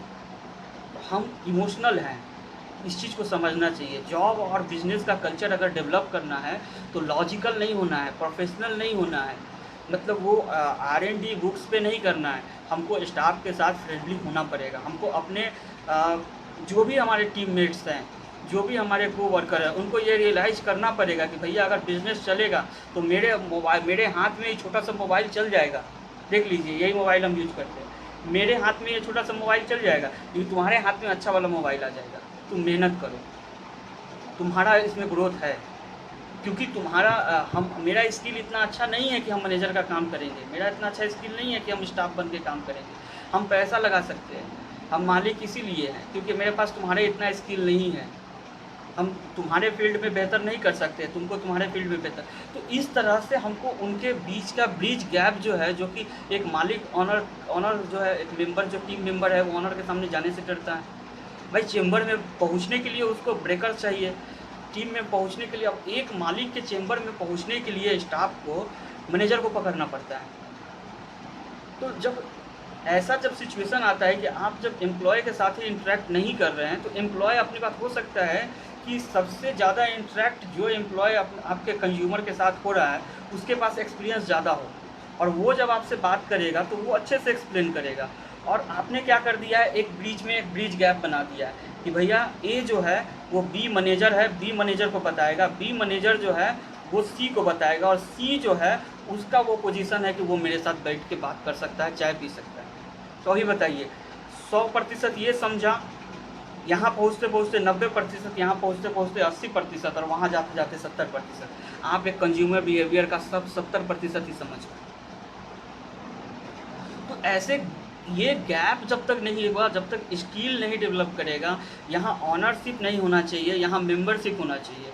ऑनर शब्द को ही उठा के फेंक दीजिए। अगर इन्वेस्टमेंट कर रहे हैं आप, अगर इन्वेस्टर हैं आप, अगर बिजनेस पर्सन हैं आप, किसी प्रोडक्शन यूनिट को चलाना चाहते हैं या किसी सर्विस सेक्टर को उठाना चाहते हैं, तो आप सबसे पहले ऑनरशिप को त्याग दीजिए।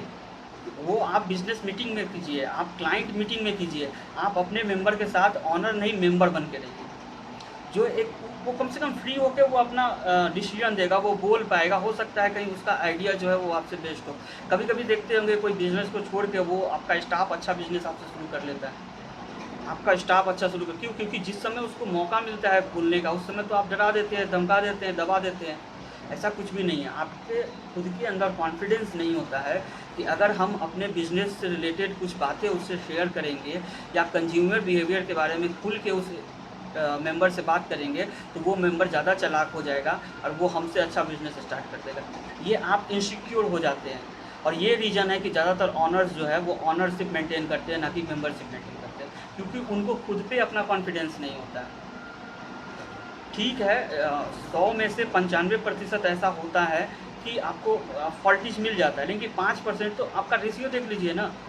आपका जो बिहार का जो रेशियो है कोई भी डेवलपमेंट किसी भी सेक्टर का, चाहे वो एग्रीकल्चर हो या कोई भी सेक्टर हो, आप जाके उस रेशियो को चेक कर लीजिए। 97% फेलियर रेशियो है, 97% फेलियर रेशियो है।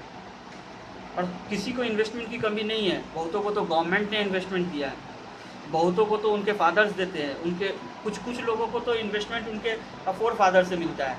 दादा का जो बिजनेस है वो पापा संभाल रहे हैं, पापा का जो बिजनेस है वो बेटा संभाल रहा है। फिर भी 97% ही रेशियो है। किसी प्लान को बनाना, ड्रीम करना, प्रोजेक्ट करना, ये एक अलग तथ्य होता है, और उस पर अमल करना, उसको चालू रखना और कंसिस्टेंटली पेशेंटली चलना। कल मैं एक वीडियो देखा था, उस वीडियो में क्या है कि उस वीडियो में दिखाया गया है कि लोग बीज डालते हैं और बीज डालने के बाद उसका तुरंत से पेड़ दिखना शुरू कर देते हैं। अब आप बीज कौन सा डाले हैं इस पर डिपेंड करता है कि आपका फ्रूट्स क्या आता है। अभी चाइना में एक बम्बू ट्री आता है, जिस ट्री में उसका जो बीज डाला जाता है पौधा के अंदर में, तो उसमें 5 साल तक कोई ग्रोथ नहीं दिखता है। 5 साल तक लोग सिर्फ अंदाजे उसमें पानी डालते रहते हैं सुबह तक, और 5 साल पूरा होने के बाद वो 6 से 7 हफ्ता में मतलब 200 से ज़्यादा फीट कुछ बड़ा हो जाता है, सिर्फ 4 से 5 हफ्ता में। तो इट्स ऑल अबाउट पेशेंस। आपको अंदर पेशेंस भी होना चाहिए। अगर आपने किसी काम को आगे बढ़ने के लिए अगर निर्णय ले लिया है और आप काम को अगर करना चाहते हैं तो आप पेशेंस रखिए। उसमें बहुत सारे ब्रेकर्स आएंगे लेकिन वो पेशेंस नहीं टूटना चाहिए। कंसिस्टेंसी तो बहुत ज़रूरी है। तभी ये जो बिजनेस कल्चर जो होता है ये ऐसे ही डेवलप करेगा। ये हम आप डेवलप करेंगे। कहीं भी गवर्नमेंट को आप देते हैं, गवर्नमेंट जहाँ इलेक्शन आएगा आपका सारा चीज़ चट्टा पट्टा सब पड़ा रहेगा। उनको अपना मतलब का चीज़ चाहिए, आपको अपने मतलब का चीज़ चाहिए, उनको अपने मतलब का चीज़ चाहिए। आप डिपेंड मत होइए ना हर छोटा काम के लिए। आपको जो भी आप डिपेंड मत होइए, डिपेंडेंसी को थोड़ा कम कीजिए। जब मजबूरी लगे तभी डिपेंड होइए गवर्नमेंट पे। अगर इन्वेस्टमेंट नहीं है, ठीक है, अगर इन्वेस्टमेंट नहीं है आपके पास तो कोई ज़रूरी नहीं है। मैंने अपना बिजनेस शुरू किया था, मेरे पास इन्वेस्टमेंट नहीं था, बस जो कॉर्पोरेट से मैंने कुछ फ्रीलांस में काम किया, कुछ कॉर्पोरेट में काम किया, मेरे पास कुछ पैसा बचा हुआ था, 10,000 20,000 का होगा, मुश्किल से मुश्किल मैंने अपना काम शुरू कर दिया। मेरे मैक्सिमम दोस्त बोले कि बिना इन्वेस्टमेंट का बिजनेस नहीं होता है। देवेश भाई बोले थे ना कि इन्वेस्टमेंट का ज़रूरत नहीं होता है बिजनेस के लिए, इच्छा शक्ति का ज़रूरत होता है। आपके अंदर इच्छा शक्ति होना चाहिए कि आप किसी चीज़ को लेके आए। और त्याग बहुत ज़रूरी है, आपको त्यागना पड़ेगा। अगर आपको लीड करना है, आपको अगर प्रेरणा बनना है, आपको अगर बिजनेस को लेके जाना है तो आपको त्यागना पड़ेगा। आपको वो 9 to 5 वाला आराम नहीं मिलेगा, आपको 24/7 सर्विस में रहना पड़ेगा। हम सेवक हैं, हम लोग सेवक हैं। अगर आप इंटरप्रेन्योरशिप लेते हैं, आप अगर बिजनेस करने उतरते हैं या आप इन्वेस्टमेंट करते हैं, छोटा करिए या बड़ा कीजिए, शहर में कीजिए या गांव में कीजिए, प्लेटफॉर्म एक ही है। बस चावल को थोड़ा सा अच्छा से भून के अगर खाया जाए तो वो लगता है फ्राइड राइस, और उसी को हम लोग पका के खाते हैं औधन के साथ तो वो लगता है चावल। तो भात खा रहे हैं हम लोग, जो एकदम बिहारी खाटी भाषा में। तो खा तो रहे हैं चावल ही, चाहे वो गांव में हो या शहर में हो। लेकिन हम क्या करते हैं, हम अपने आप को कंपेयर करना शुरू कर देते हैं। हमको लगता है कि फलाना आदमी जो है 10 लाख का इन्वेस्टमेंट किया है, हम बिना इन्वेस्टमेंट के कैसे उस तक पहुंच जाएंगे। आप उससे बेहतर पहुंच जाइएगा, क्योंकि उसका रिटर्न ऑफ इन्वेस्टमेंट 11 लाख जब पूरेगा तब 1 लाख का होगा। और आप 1 रुपया अगर कमा रहे हैं तो आपका रिटर्न ऑफ इन्वेस्टमेंट वहीं से शुरू हो जाएगा। इस चीज़ को समझिए। और जो भी चीज़ें है, जैसे अभी लॉकडाउन हुआ है तो मेरा 4 ग्रुप बना है, 4 ग्रुप में मुझे ऐड किया गया है। 4 ग्रुप पे लोग इनिशियलाइज लिए हैं, वीडियो कॉलिंग हुआ है, कॉन्फ्रेंसिंग हुआ है, लोग अपना प्लान डिस्कस किए, काम किए हैं। जब बात इनिशियलाइज का होता है तो वहाँ पे तो फिर क्या होता है, फिर बैक होना शुरू हो जाते हैं। बिना इनिशियलाइजेशन का, बिना इनिशिएटिव का क्या काम होता है। इनिशिएटिव लेना ज़रूरी है। अगर हम ही वहाँ से बैठ के, अगर दिल्ली से बैठ के आज अगर लाइव होते ना, तो अंदर से हमको भी शर्म आता, और कुछ लोग मेरा मुंह पर बोले या नहीं बोले, हो सकता है मुंह पर भी बोल देता, पीछे से भी यही बात बोलता कि अपने तो बैठा हुआ है 2 BHK 3 BHK में, और यहाँ पे क्या है, ज्ञान दे रहा है कि आपको डिजिटल मार्केटिंग करना है। तो आपको इनिशिएटिव लेना पड़ेगा। हर सेक्टर में हर लोगों को ज़रूरत है सब चीज़ का। ऐसा नहीं है कि यहाँ पे जो बिजनेस कल्चर डेवलप नहीं है, well developed business culture develop नहीं है। जो एक होता है ना कि वेल डेवलप्ड बिजनेस कल्चर, एक कॉर्पोरेट कल्चर जो होता है वो नहीं डेवलप्ड है। और कटुर सच्चाई ये है कि भारत में 2% कॉर्पोरेट है। आप बिहार में जो कॉर्पोरेट का उम्मीद रख रहे हैं, सिर्फ भारत में 2% का कॉर्पोरेट है, और वो भी कॉर्पोरेट बाहर से हैंडल होता है, USA से हैंडल होता है। यहाँ का कॉर्पोरेट क्या है, 2% कॉर्पोरेट। अगर आपको गलत लग रहा होगा मेरा बात तो आप गूगल जाके देखिएगा, वहाँ पे आपको सच्चाई समझ में आएगा। भारत का कॉर्पोरेट, भारत का GDP भी अगर डेवलप है तो वो ग्रामीण से ही है। हम लोग जैसे लोगों से है जो कि ग्राउंड लेवल पे उतर के काम कर रहे हैं, कॉर्पोरेट से नहीं है। अगर कॉर्पोरेट से होता तो इतना लाखों का फंडिंग लेके लोग बाहर नहीं जाता। कॉर्पोरेट से नहीं है। आज GDP भारत का अगर 1% भी बचा हुआ है तो वो गांव के कारण है, किसानों के कारण है। हम लोग जैसे बिहारी, यूपी, जो भी ऐसे छोटे टाउन के हैं उनके कारण है। तो हम अपने स्वाभिमान के लिए आज आंदोलन कर रहे हैं, ये भी बहुत बड़ा बात है कि जो स्वाभिमान मेरा है, हमने 75% हमारा जो रेशियो है, 75% हमारा बिहार का जो कल्चर जो है और जो बिजनेस क्राइटेरिया है वो 75% ग्रामीण क्षेत्र में है, किसान पर निर्भर करता है। हम उनके बारे में सोचना बंद कर देते हैं, हम नहीं देखते हैं उनके बारे में, और फिर बाद में रोते हैं कि भाई बिजनेस कल्चर मतलब यहाँ पे डेवलप नहीं हो रहा है, इंडस्ट्री यहाँ पे फेल हो गया। कुछ लोग बोलते हैं इंडस्ट्री रिपेयर करो, ये करो, वो करो। जो हमारे पास है अगर उसमें हम ध्यान दें, उसके प्रोडक्टिविटी को अगर आगे बढ़ाएं तो वो ज़्यादा बेहतर होगा। क्योंकि जब घर टूटा होता है तो किसी तरह जो होता है घर बनाना होता है, ना कि आप टाइल्स लगाने के बारे में सोचिएगा। हाँ, वो शोभनीय है, एक हाई क्लास, एक हाई प्रोफाइल लोगों के लिए शोभनीय है, जो अपना मतलब फ़ैन फॉलोइंग बढ़ा रहे हैं या अपना कल्चर बढ़ा रहे हैं। ट्विटर पे एक ट्रेंड आने से हमारा कोई डेवलपमेंट नहीं होने जा रहा है। अगर ट्विटर से ट्रेंड आने से अगर हो गया रहता तो कब का हो चुका होता। अगर फेसबुक पे अगर लाइक कमेंट आने से हमारा डेवलपमेंट अगर हो गया रहता तो ये कब का आ चुका होता। जिस शहर की आबादी बमुश्किल 70 से 75 हज़ार है, उस शहर के भी फेसबुक पेज पे आपको 2 लाख से 2.5 लाख से ज़्यादा लोग दिखते हैं। उससे क्या डेवलपमेंट हो गया? बहुत लोग को बुरा लगेगा इस बात को, फिर भी मैं बोलता हूँ कि मिसलीड करना बंद कीजिए बिजनेसमैन लोगों को, क्योंकि इनका हताश, इनका ये लोग टूट जाएंगे और ये लोग अगर बिखर जाएंगे तो फिर दोबारा हिम्मत कोई नहीं करेगा उस तरह खड़ा होने का। आप अपने 200, 400, 500 के लोभ में, लालच में आके इनको मिसलीड नहीं कीजिए। अगर आपको लगता है कि इनका बिज़नेस, अगर आपको थोड़ी सी अगर समझ है कि इनका बिज़नेस इस प्लेटफॉर्म पे बेहतर रिजल्ट देगा, तो आप ज़बरदस्ती उसको मत उठा के ले आइए अपने बिज़नेस को। वो आप उसको ज़बरदस्ती उठा के मत ले आइए अपने बिज़नेस को।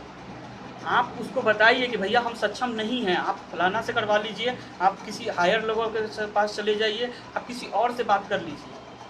लेकिन आप उनको अगर ये समझाइएगा, मिसलीड कर दीजिएगा, तो वो तो एक बार फेल हो जाएंगे, लेकिन वो उम्मीदें फेल हो जाएगी, वो युवा फेल हो जाएंगे, जो युवा कभी सोचते थे कि हम भी भैया की तरह, हम चचा की तरह अपना बिजनेस करेंगे। आप उन जनरेशन को भी ख़त्म कर रहे हैं। तो ये चीज़ सोचिए थोड़ा सा, अपने अंदर जो है एक मतलब जो उसको बोलते हैं ना सेल्फ रिस्पेक्ट, अपना जो स्वाभिमान जो होता है उसको थोड़ा सा डेवलप कीजिए, उस स्वाभिमान को डेवलप कीजिए, तभी कुछ होने जा रहा है। नहीं तो बस बातें बातें तक रह जाएगी और आंदोलन होता रहेगा, और फिर मैं जब 1 साल के बाद यही स्ट्रगल करता रहूँगा कि यहाँ पर कोई इंडस्ट्री डेवलप करे, या फिर से कोई एक ट्रेंड चलता रहेगा, यहाँ पे कोई NGO आके आपको मतलब समझाते रहेगी कि कैसे बिजनेस होता है। अभी देखिए ना, सरकार भी, गवर्नमेंट भी है, उनको भी सोचना चाहिए कि यहाँ पे जो लोग कर रहे हैं, काम कर रहे हैं, आपके पास डेटा नहीं है। ROC बिहार में जितना लोग रजिस्ट्रेशन हुआ है, आपके पास डेटा नहीं है। ROC बिहार में जितना प्राइवेट लिमिटेड और प्रोप्राइटरशिप अगर डाला गया है, आपके पास डेटा नहीं है। आप उनको नहीं कोऑपरेट कर सकते हैं। नहीं, हम क्या कर रहे हैं, बाहर के लोगों को इनवाइट कर रहे हैं कि आप बाहर से आके हमारे बिहार को डेवलप कीजिए। भैया वो डेवलप करेंगे, इनकम टैक्स आपको नहीं देंगे, आपको सिर्फ कमीशन देंगे। बात को समझिए, आप बात को समझिए, गंभीरता को समझिए कि यहाँ पे बिजनेस का क्या फंडा है। आप हर चीज़ में अगर सोचिएगा कि ट्रांसपेरेंसी हो, तो उस ट्रांसपेरेंसी को समझने के लिए आपको उस लेवल पे मार खाना होगा, और मैंने मार खाया है हर जगह से। बहुत लोगों का काम किया है इस बिलीव पे कि भैया वो हमको पैसा देंगे, वो हमको पैसा नहीं दिए तो हम क्या सोचते थे उस टाइम पे, बताएं आपको, कि वो हमको सिखा गए हैं काम करने का तरीका। कि हम जो किसी टीचर को पैसा दे के सीखते डिजिटल मार्केटिंग, हम उस बिजनेसमैन को दे के समझ लिए। मैंने उसको पॉजिटिव वे में लिया। मेरे ऊपर भी प्रेशर है, मैं जिस एज में हूँ शादी हो जाना चाहिए था, 2 साल से मेरा शादी मेरे बिजनेस के लिए रुका हुआ है। पार्ट ऑफ दिस नहीं है ये, लेकिन बहुत लोगों के दिमाग में ये चीज़ चलता रहता है। उनको अपना लाइफ जीना पड़ता है, नहीं मुझे लाइफ एक सर्टेनिटी चाहिए, एक सिक्योर कंफर्ट जोन चाहिए। तो आफ्टर दैट कि आप अगर कंफर्ट जोन में रह के अगर सोचिएगा कि आप बाहर के लोगों को, अब खेत में से अगर कौवा हकाना है तो या तो आप एक काम कीजिए, आप खुद कौवा को हकाइए, नहीं तो कुछ ऐसा व्यवस्था कीजिए कि कौवा हके।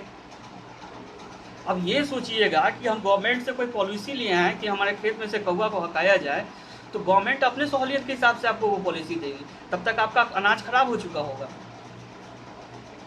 सीधा सा बात है कि आप अगर बिजनेस में आप गवर्नमेंट के भरोसे मत बैठिए। आपको जब अगर गवर्नमेंट भी हेल्प करती है तो आप समझिए कि एक तो बिहार सरकार खुद कर्ज में है, और कर्ज में रहने के बाद अगर 2% ही आपको अगर हेल्प कर रही है तो वो 2% किसी दूसरे से कर्ज लेके ही कर रही है।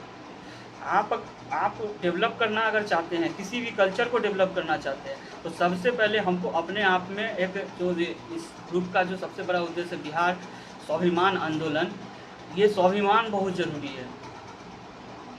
ऐसा नहीं है कि सिर्फ यहाँ आके काम हो सकता है, क्यूबिकल का ज़रूरत है। कुछ हमारे भाई लोग, हमारे दोस्त लोग, हमारे जानकार लोग जो बाहर में बैठे हुए हैं, उनको भी रहना वहाँ ज़रूरी है, काम करना ज़रूरी है। लेकिन उनकी क्षमता अगर है उस काम के लिए, तभी वो वहाँ रहे। उनको देख के 10 लोगों को मत बुला लीजिए। उनकी क्षमता है, वो क्यूबिकल में रह के काम कर सकते हैं, तभी तो आज हम एटीएम से पैसा निकाल रहे हैं। तो वो सरकारी तंत्र जो इलेक्ट्रॉनिक मशीन हमको दे रही है, तो उसके पीछे कोई ना सॉफ्टवेयर तो चला रहा है। तो वो भी तो क्यूबिकल, उनका अपना एक काम है, उनको भी करना। ऐसा नहीं है कि सब लोग बिहार में ही वापस आ जाए या बिहार में रह के ग्राउंड लेवल पे काम करे तो यहाँ का बिजनेस डेवलप करेगा, यहाँ का कल्चर डेवलप करेगा। नहीं, ज़रूरत उनकी भी है, लेकिन आप अपने आप को समझिए कि अगर आप इस पॉइंट पे आके अगर आप अपने आप को आगे रखना चाह रहे हैं, तो आप अपनी एबिलिटी को समझिए, आप अपने डिजेबिलिटी को समझिए, आप अपने स्वाट को समझिए। जो आपका स्वाट है, जैसे स्ट्रेंथ हो गया, शायद पता होगा बहुत लोगों को या नहीं पता होगा। स्वाट का मतलब होता है strength, weakness, opportunity and trades. मतलब आप अपना स्ट्रेंथ समझिए, आप अपना वीकनेस समझिए, आपके सामने आने वाले दिक्कतों को समझिए और आपके सामने आने वाले अपॉर्चुनिटी को समझिए। आफ्टर दैट, इन सब के बाद आप किसी काम को करने के लिए अगर निकलते हैं तो आपको बहुत हिम्मत मिलेगा करने की। लेकिन हम खुद पे R&D नहीं करके जो चीज़ें फिजिकली मिलता है बस उसके आधार पर सोचेंगे कि यहाँ पे कॉर्पोरेट डेवलप कर जाए, यहाँ पे कल्चर डेवलप कर जाए, तो ये संभव नहीं है। अप्रिशिएट कीजिए। आप काम ये मत सोचिए कि हमको उनसे बेनिफिट क्या होगा, उनके परेशानियों को सॉल्व कीजिए। चाहे आप जिस लेवल पे बैठे हों, उनको अप्रिशिएट कीजिए। भले ही मेरा ये कॉन्सेप्ट आप लोगों को अच्छा लगता हो या ना लगता हो, अगर ग्रुप में बहुत सारे लोग होंगे जो मुझसे ज़्यादा डिजिटल मार्केटिंग के क्षेत्र में जानते होंगे या कुछ ज़्यादा स्किल के बारे में जानते होंगे, लेकिन मेरा तो ये यहाँ का मतलब चलती धूप वाला अनुभव है कि हम यहाँ रह के देखे हैं। और आपको बिलीव नहीं होगा कि इसी मुजफ्फरपुर, इसी बिहार से, दरभंगा से, सहरसा से, भागलपुर से, बेगूसराय से, आपको लखीसराय से, लहरियासराय से हम बहुत सारा क्लाइंट लिए हैं, उनके लिए काम किए। अब बिहार का क्षमता बाहर दिखाने के लिए हम कर्नाटका का भी क्लाइंट लिए हैं, पुणे का भी क्लाइंट लिए हैं, हम गुजरात में भी काम किए हैं कपड़ा उद्योग के लिए, और सबका ब्रांड बिहार के नाम से ही हम उनको बना के देते थे बिल। उनको बुरा लगे भला लगे, हम यहीं का बताते थे कि नहीं कि एम इंस्पायर जो है वो यहाँ बिहार का है। आप समझिए कि बिहार में भी डिजिटल मार्केटिंग है, आपको सर्विस प्रोवाइड कर देगा। उनको ये ट्रस्ट दिलवाते थे। ट्रस्ट कैसे देते थे? तो काम दिखा के करते थे, फ्री में उनके लिए काम कर देते थे। लेकिन वो भी तो एक तरह का इन्वेस्टमेंट है आपका कंज्यूमर आपसे सेटिस्फाइड हो जाए, ये भी तो एक तरह का इन्वेस्टमेंट ही है। लेकिन हम क्या देखते हैं कि हम इन्वेस्टमेंट ज़्यादातर हम कंज्यूमर को खुश करने के बजाय उसको इस तरह का सुविधाएं देते हैं। कल होकर कोई दूसरा सुविधा देगा, वो वहाँ चला जाएगा, आपका बिजनेस वैसे भी। तो ये सारी चीज़ों को हम लोगों को समझना पड़ेगा। शायद हम बहुत ज़्यादा लंबा जा रहे हैं, क्योंकि ये छोटा में हो भी नहीं सकता था। अमित भाई भी मतलब बोले थे कि कम से कम थोड़ा रेज कीजिएगा। देखिए, आप समझिए, सुनिए, अगर सही चीज़ें लगती, मेरे जो मेरा बात अच्छा लगेगा उसको आप फ़िल्टर करके उसको अपनाइएगा। जो बात अच्छा नहीं लगेगा उसको फ़िल्टर करके एक छोटा भाई समझ के या दोस्त समझ के उसको अवॉइड कर दीजिएगा, या मुझे पर्सनली बता दीजिएगा कि यहाँ पे आप ये बोल रहे थे, आपको बोलना नहीं चाहिए था। लेकिन इसको लेके आप मुझे जज मत कीजिएगा, क्योंकि मेरा काम बोलता है। जब आप m.inspires डालिएगा गूगल पे तो आपको लगेगा कि नहीं, ये बंदा कुछ काम किया है। 3-4 ब्लॉग मैंने लिखा है, मतलब बहुत सारे रिव्यू आपको आउट ऑफ स्टेट का आएंगे। जिस आउट ऑफ स्टेट के यूपी के कुछ कंपनी ने मुझे रिव्यू दिया है, तो वो आप मेरे पेज, जेन्युइन रिव्यू है। मैं किसी से पेड रिव्यू नहीं करवाता हूँ। तो आप मेरे पेज को देखिएगा, मेरे गूगल पे देखिएगा, मैं काम कर रहा हूँ। ऐसा कुछ मत बोलिएगा या ऐसा कुछ मत कीजिएगा कि मेरा हौसला आज के बाद टूटने लगे। हाँ, जो सिखाना होगा मोस्ट वेलकम, आप हमको सिखाइए। आप हमको ये उम्मीद दिखाइए कि भैया आपका डिजिटल मार्केटिंग का काम ठीक ठाक है। बिजनेस कंसल्टेंट का काम बढ़ाइए। आपका बिजनेस कंसल्टेंट में आप वर्ड का चुनाव गलत कर लिए, ये कीजिएगा। और मैं ये कहता हूँ कि ये सब हो जाएगा ना रजनीश भाई, तो क्या होगा ना कि हम लोग यहाँ पे कल्चर जो है वो डेवलप कर लेंगे। हमारे पास किस चीज़ का कल्चर नहीं है? हर चीज़ का कल्चर है, हर चीज़ है। पटना में कैब नहीं है लोकल, सब कुछ है। एवरी मतलब आपको ऐसा मत ये रखिए कि बिहार बहुत पीछे है। बिहार सब चीज़ में आगे है। एक ही चीज़ में हम लोग पीछे हैं कि हम लोग ब्लेम गेम बहुत खेलते हैं। अगर सब कुछ अच्छा हुआ तो हम कहेंगे कि हाँ ठीक है बहुत अच्छा है, वो तो हम लिए हैं, ये मेरा क्रेडिट है, ये है। जब बुरा होता है तो हम ढूंढते हैं आदमी, इसको ब्लेम दे दे, उसको ब्लेम दे दे। आज अगर लाइव सेशन अगर बुरा होता है तो मुझे ये खुल के ब्लेम लेना पड़ेगा, मुझे ये ब्लेम लेना चाहिए कि नहीं मेरे से गलती हो गया, लोगों को मैंने उनका समय बर्बाद कर दिया इस बातों को बोल के। अब ये मैं ये नहीं कहूँगा कि अमित भाई आपने मुझे ऐसे इनवाइट कर दिया, मैं बोला वहाँ पे मुझे वो लोग 2 बात बोल दिए। तो ये समझदारी, ये अपने आप में अंडरस्टैंडिंग लाना पड़ेगा। और जब तक ये अंडरस्टैंडिंग नहीं आएगा, मुझे नहीं लगता है कि किसी तरह का कोई ट्रेंड कहीं भी चला लीजिए आप, सोशल मीडिया के किसी प्लेटफॉर्म पे चला लीजिए, या किसी भी संगठन को बना लीजिए, या किसी भी राजनीतिक पार्टी से सहयोग ले लीजिए, आपका लॉन्ग लास्टिंग होगा। अभी जो सर कर रहे हैं, राजू सर बोले हैं जो, धन्यवाद सर, जो कमाल आप बोल रहे हैं। एक टाइम था कि इन्होंने मुझे ऑफ़र दिया था जॉब, और मैंने काम भी किया था, और वहीं से ये स्किल लिया है, उसी मैडम का ये देन है। तो बहुत बहुत अच्छा लगता है कि अगर जो आपको काम देते हैं और काम का रेफरेंस देते हैं, अगर वो लाइव सेशन में आके आपको कह रहे हैं कि कमाल है, मेरे लिए तो इससे ज़्यादा कुछ है ही नहीं। हम तो भाई, हम तो इमोशनल हैं, हम इमोशन पे जीते हैं। हाँ, लॉजिक है मेरे अंदर, लेकिन उसको हम सही जगह पे लगाते हैं, अपने रिश्तों में नहीं लगाते, अपने दोस्तों के बीच नहीं, आपके क्लाइंट के साथ नहीं लगाते, काम में लॉजिक यूज करते हैं। आपका अगर कहीं पे पैसा ज़्यादा लगना है तो बचता है तो हम बचा देंगे। अगर उसमें हमको ज़्यादा कमीशन भी मिल रहा है, जैसे गूगल एडवर्ड्स हो गया या कुछ भी हो गया, हम लोगों को सजेस्ट करते हैं। उनको क्या लगता है कि भैया इसको समझ में हमको तो आएगा नहीं, ये लड़का ज़्यादा पैसा ले लेगा हमसे, दिखता तो है नहीं काम। दिखता है काम।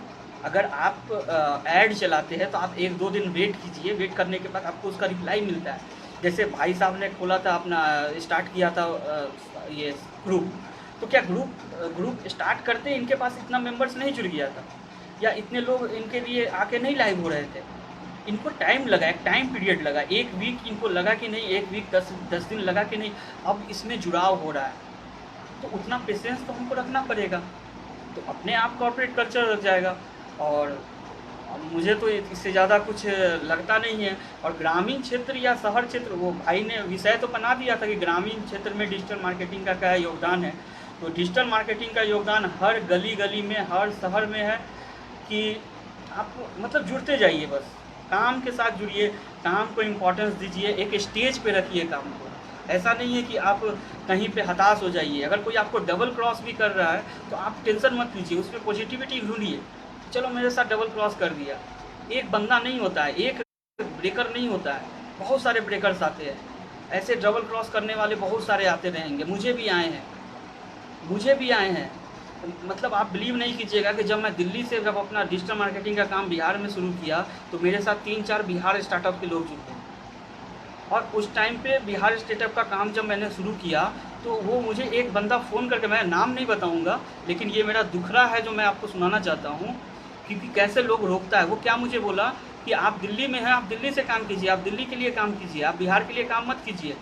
मैंने 2 टूक में उनको जवाब दिया कि जन्म प्रमाण पत्र में आज भी पटना में ही मेरा जन्म स्थल है, और मेरा जो घर है वो मुजफ्फरपुर में है। तो हम कहाँ काम करें वो मुझे बेहतर पता है, और हम काम करेंगे बिहार के लिए, क्योंकि आपका कमीशन उसमें नहीं बनता है।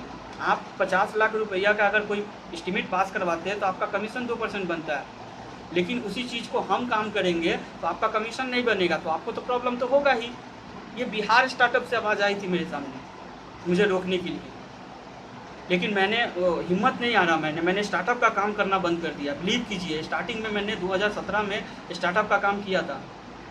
उसके बाद स्टार्टअप से बस दिलखुश भाई है, जो कि उनसे मेरा व्यक्तिगत जुड़ाव है, कोई व्यापारिक रूप से नहीं है। उनको मैं हर गलत पे टोकता हूँ, उनको रोकता हूँ, उनको ज़बरदस्ती बोलता हूँ। चाहे देवेश भाई है, इन लोगों को मैं ज़बरदस्ती बोल देता हूँ कुछ भी। मैं ये नहीं सोचता हूँ कि कल तक मेरा रिलेशन इनके साथ रहेगा कि नहीं रहेगा। मैं बोल देता हूँ कि भैया आप गलत मत कीजिए। ये एक एंटरप्रेनर को ऐसे नहीं आना चाहिए। अगर कहीं से अगर फेसबुक पे आने से आपका नुकसान हो रहा है आपके बिज़नेस को, तो आप अपने बिज़नेस को फोकस कीजिए। आप फेसबुक से दूर हो जाइए, 2-4 दिन सोच लीजिए कि आप बिज़नेस के लिए नहीं हैं, आप फेसबुक पे नहीं हैं। अपना व्यक्तिगत जीवन को थोड़ा देर साइड कर लीजिए, क्योंकि आप एंटरप्रेनर हैं। आप बढ़िएगा, आपके साथ 10 लोग बढ़ेंगे। आप टूटिएगा तो 100 हौसला टूट जाएगा जो आपके जैसा बनना चाह रहा था। तो ये सारी चीज़ें हैं, ब्रेकर्स आते हैं मुझे भी। अरे भैया, यहाँ तो ऐसा होता है कि कमा कुछ नहीं रहे हैं और फ़ोन पे फ़ोन करके परेशान करना शुरू कर देता है लोग। तो फिर भी आप निराश मत होइए, आप उन चीज़ों को अवॉइड कीजिए।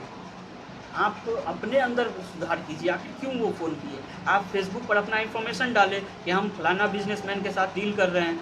आप फेसबुक पे या अपना इंस्टाग्राम पे या अपना किसी भी सोशल साइट पे या अपने दोस्तों के बीच में वो डिस्कस किए कि आप इसका काम कर रहे हैं, ये कर रहे हैं। वो लिंक जो है वो वहाँ तक गया, तभी तो आपको वहाँ से मतलब गलत विचार से लोग आपके नज़रों को चेंज करते हुए आपको समझाया, आपको बोला। तो आप उससे परहेज़ कर लीजिए। 2-4 दिन आप नहीं लाइमलाइट में आइए, आप नहीं वो कवर पेज बनिए किसी अखबार का, क्या दिक्कत है? आज बहुत खुशी होता है, देवेश भाई का ड्रोन रन किया, देवेश भाई ने बोला कि भैया हमको ये बनाना है, हम कहा कि ठीक है भैया बनवा देते हैं। बोले पैसा क्या दीजिएगा? हम कहे पैसा क्या दीजिएगा? जब आप कोरोना के टाइम पे इतना बढ़िया काम करने के लिए आए तो आप पैसा क्या दीजिएगा? आप पैसा मत दीजिए, आप वो काम कीजिए, आपको जिस दिन लगेगा उस दिन तो पैसा दीजिएगा। तो वो हमको क्या बोले, मतलब बिजनेस देखिए कैसे हो रहा है बिहार में। वो हम डिजिटल मार्केटर हैं, हम उनके लिए रात भर काम किए, वो हमको क्या भेज रहे हैं, तो वो शगुन भेजे। मतलब आप देवेश भाई से पूछ सकते हैं व्यक्तिगत रूप से कि डेवेस्ट कंपनी के तरफ से मुझे शगुन 1100 रुपया का आया। तो ये चीज़ें होनी चाहिए। अगर हम किसी क्षेत्र में हैं और किसी दूसरे क्षेत्र में अगर लोगों को ज़रूरत पड़ रही है हमारी, तो हम बिना लेन देन के भी काम शुरू कर दें उस समय, क्योंकि उस समय वो हो सकता है कि आपके लेन देन से उनका माइंड डाइवर्ट हो जाए, वो काम ना करे, पीछे कदम हटा ले। तो हम आप दोनों अपने स्वाभिमान को जीवित रखेंगे तो फिर स्वाभिमान तो बस बनता चला जाएगा। और कॉर्पोरेशन जो होता है, जो कॉर्पोरेट आप देख रहे होंगे, तो कॉर्पोरेट में ऐसे ही चलता है, लोग फ्री में एक दूसरे का मदद करते हैं, उसके एवज में पार्टी ले लेते हैं। क्योंकि आप भैया 2000 मुझे जो दोगे, तुम 2000 इन्वेस्ट, जिस दिन लगेगा कि कभी 2 साल पहले जब हमसे कोई काम नहीं कर रहा था, जो बिना पैसा का, उस समय ये भाई खड़ा था, तो वो देगा ही देगा आपको, और नहीं भी देगा तो देने वाला कोई और हो जाएगा। तो ये कल्चर डेवलप बिना किए हुए अगर हम उम्मीद करते हैं कि मार्केट में या किसी राज्य का या किसी शहर का या किसी गांव का अगर डेवलपमेंट हो जाएगा, तो थोड़ा मुश्किल होगा। इस वक्त चाहे कि ऐसा ना हो, लेकिन थोड़ा मुश्किल होगा। हो सकता है कि 1-2 दशक और बिहार को लग जाए बिना स्किल डेवलप किए। अब स्किल का मतलब ये नहीं हुआ कि आप गवर्नमेंट पर ही डिपेंड कीजिए कि नीतीश कुमार के 7वें संचय से स्किल डेवलप होगा। नहीं, आप जो अनुभव ले रहे हैं उस अनुभव को ही शेयर कीजिए। आप गवर्नमेंट पे इतना डिपेंडेंसी मत रखिए। हर चीज़ के लिए डिपेंडेंसी अच्छी बात नहीं होती है, और किसी भी बिज़नेस के लिए, मेरा बिज़नेस के लिए हमको गवर्नमेंट कोई डिपेंडेंसी, मार्केटिंग उसकी सबसे ज़्यादा ज़रूरत है। गाँव में लोग हिंदी समझता है, गाँव में ग्राउंड लेवल पे आके लोग उस काम को करता है। लेकिन एक मिनट, मुझे कुछ मैसेज आया है। अच्छा, तो सॉरी। तो आप उस चीज़ के लिए उसमें मतलब मत जाइए। आप अपने आप को, अपने काम को समझिए। हम लेंगे मदद, उनसे लेंगे, लेकिन कुछ काम तो दिखा दे। काम दिखाने के लिए है ही नहीं, मेरे पास प्रोजेक्ट है सर पे। अरे तो पेपर टाइगर के ऊपर कोई भी कैसे जू बना देगा?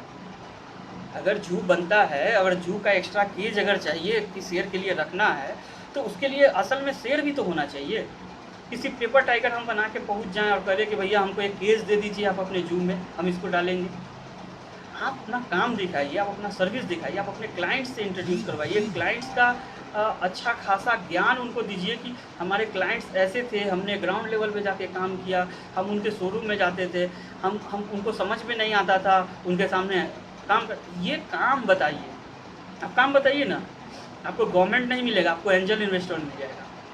ऐसे जो बिहार के बाहर बैठे हुए हैं बहुत लोग, जो फालतू जगह अपना पैसा इन्वेस्ट कर देते हैं, उनको एक जेन्युइन जगह मिल जाएगा।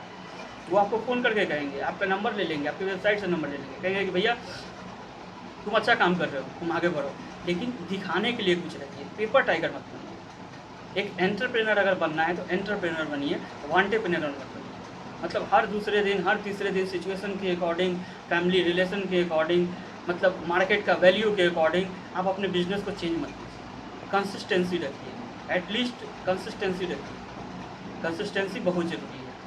आप अगर हर राह पे अपना अगर परिवर्तन करते रहिएगा, तो एक टाइम ऐसा आएगा कि हर जगह रोड ब्रेकर है। ये तो एक जलता आग है, एंटरप्रेन्योरशिप तो एक जलता आग है जिसमें डूबना ही पड़ेगा। हो सकता है आप उसका एडवांटेज नहीं लीजिए, आप उसका फ्रूट मत खाइए। हमारे जो बाबा दादा, जो आज हम लोग जो आम खा रहे हैं अपने गाँव में, वो आम तो हम नहीं रोपे हैं, चाहे वो बरगद का पेड़ भी हम नहीं रोपे होंगे जिसके नीचे आज बैठ के पेड़ फल वृक्ष में हम छाया लेते हैं, हम लोग गाँव में पहुँचते हैं।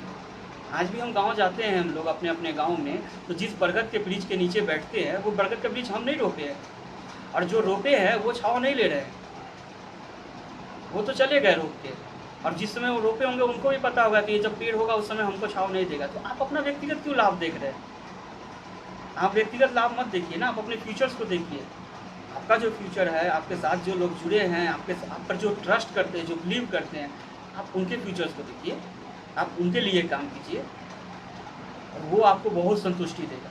और तब जाके कल्चर डेवलप होगा, और राइट जो बिजनेस का कल्चर जो है ना, वहाँ से डेवलप होगा। और इससे ज़्यादा तो कुछ नहीं होगा, कि बोलने से तो कुछ होता नहीं है, काम भी करना पड़ेगा। लेकिन कि आप लोग जितने लोग मेरे से जुड़ रहे हैं, आप लोग एक बार ट्राई कर लीजिए, आप काम दे के देखिए, आपका काम करें, लेकिन आप भी पंक्चुअल रहिए, क्योंकि समय का अभाव सब लोगों के पास है। अमित भाई का बहुत अच्छा चीज़ लगा कि कल हम उनको बोले कि भैया हम थोड़ा बिजी हैं, 1 से 2 बजे के बीच में आप हमको कॉल कीजिएगा। 1:02 पे उनका कॉल आ गया। वो हमसे फिर भी पूछे कि आप बिजी तो नहीं है। तो ये चीज़ें सही है, ये चीज़ पकड़ना होगा आपको, कि आपको समझना पड़ेगा, दूसरे का भी इम्पोर्टेंस समझना पड़ेगा। अपना ही इम्पोर्टेंस नहीं समझिए, आप दूसरे का भी इम्पोर्टेंस समझिए। कॉर्पोरेट कल्चर जो है वो hand to hand, member to member बढ़ेगा। सबसे पहला बात कि ऑनरशिप को छोड़ के मेंबरशिप को अपना लीजिए। मेरा तो एक ही बात है, ऑनरशिप को छोड़ दीजिए। अगर आप ऑनर है फिर भी आप अपने ऑनर को, आप अपने समकक्ष जब बैठिए, जब अपने लोगों के बीच बैठिए, अपने क्लाइंट्स के बीच में बैठिए, कॉर्पोरेट में जाके बैठिए, अगर वैसे इवेंट में बैठिए, देन वहाँ पे आप ऑनरशिप को डेवलप कीजिए। और जब आप टीम में आइए तो टीम मेंबर के रूप में मेंबरशिप डेवलप कीजिए। अगर आपका कोई कलीग अगर आपसे बेहतर अगर ज्ञान दे रहा है, उस ज्ञान को लीजिए। मानना ना मानना अलग बात है, लेकिन उसका कॉन्फिडेंस लेवल वहाँ पे तोड़ मत दीजिए, क्योंकि वो आगे जाके फिर टूट भी नहीं जाएगा। वो आप उस कॉन्फिडेंस के साथ आपके साथ जुड़ के काम भी नहीं करेगा।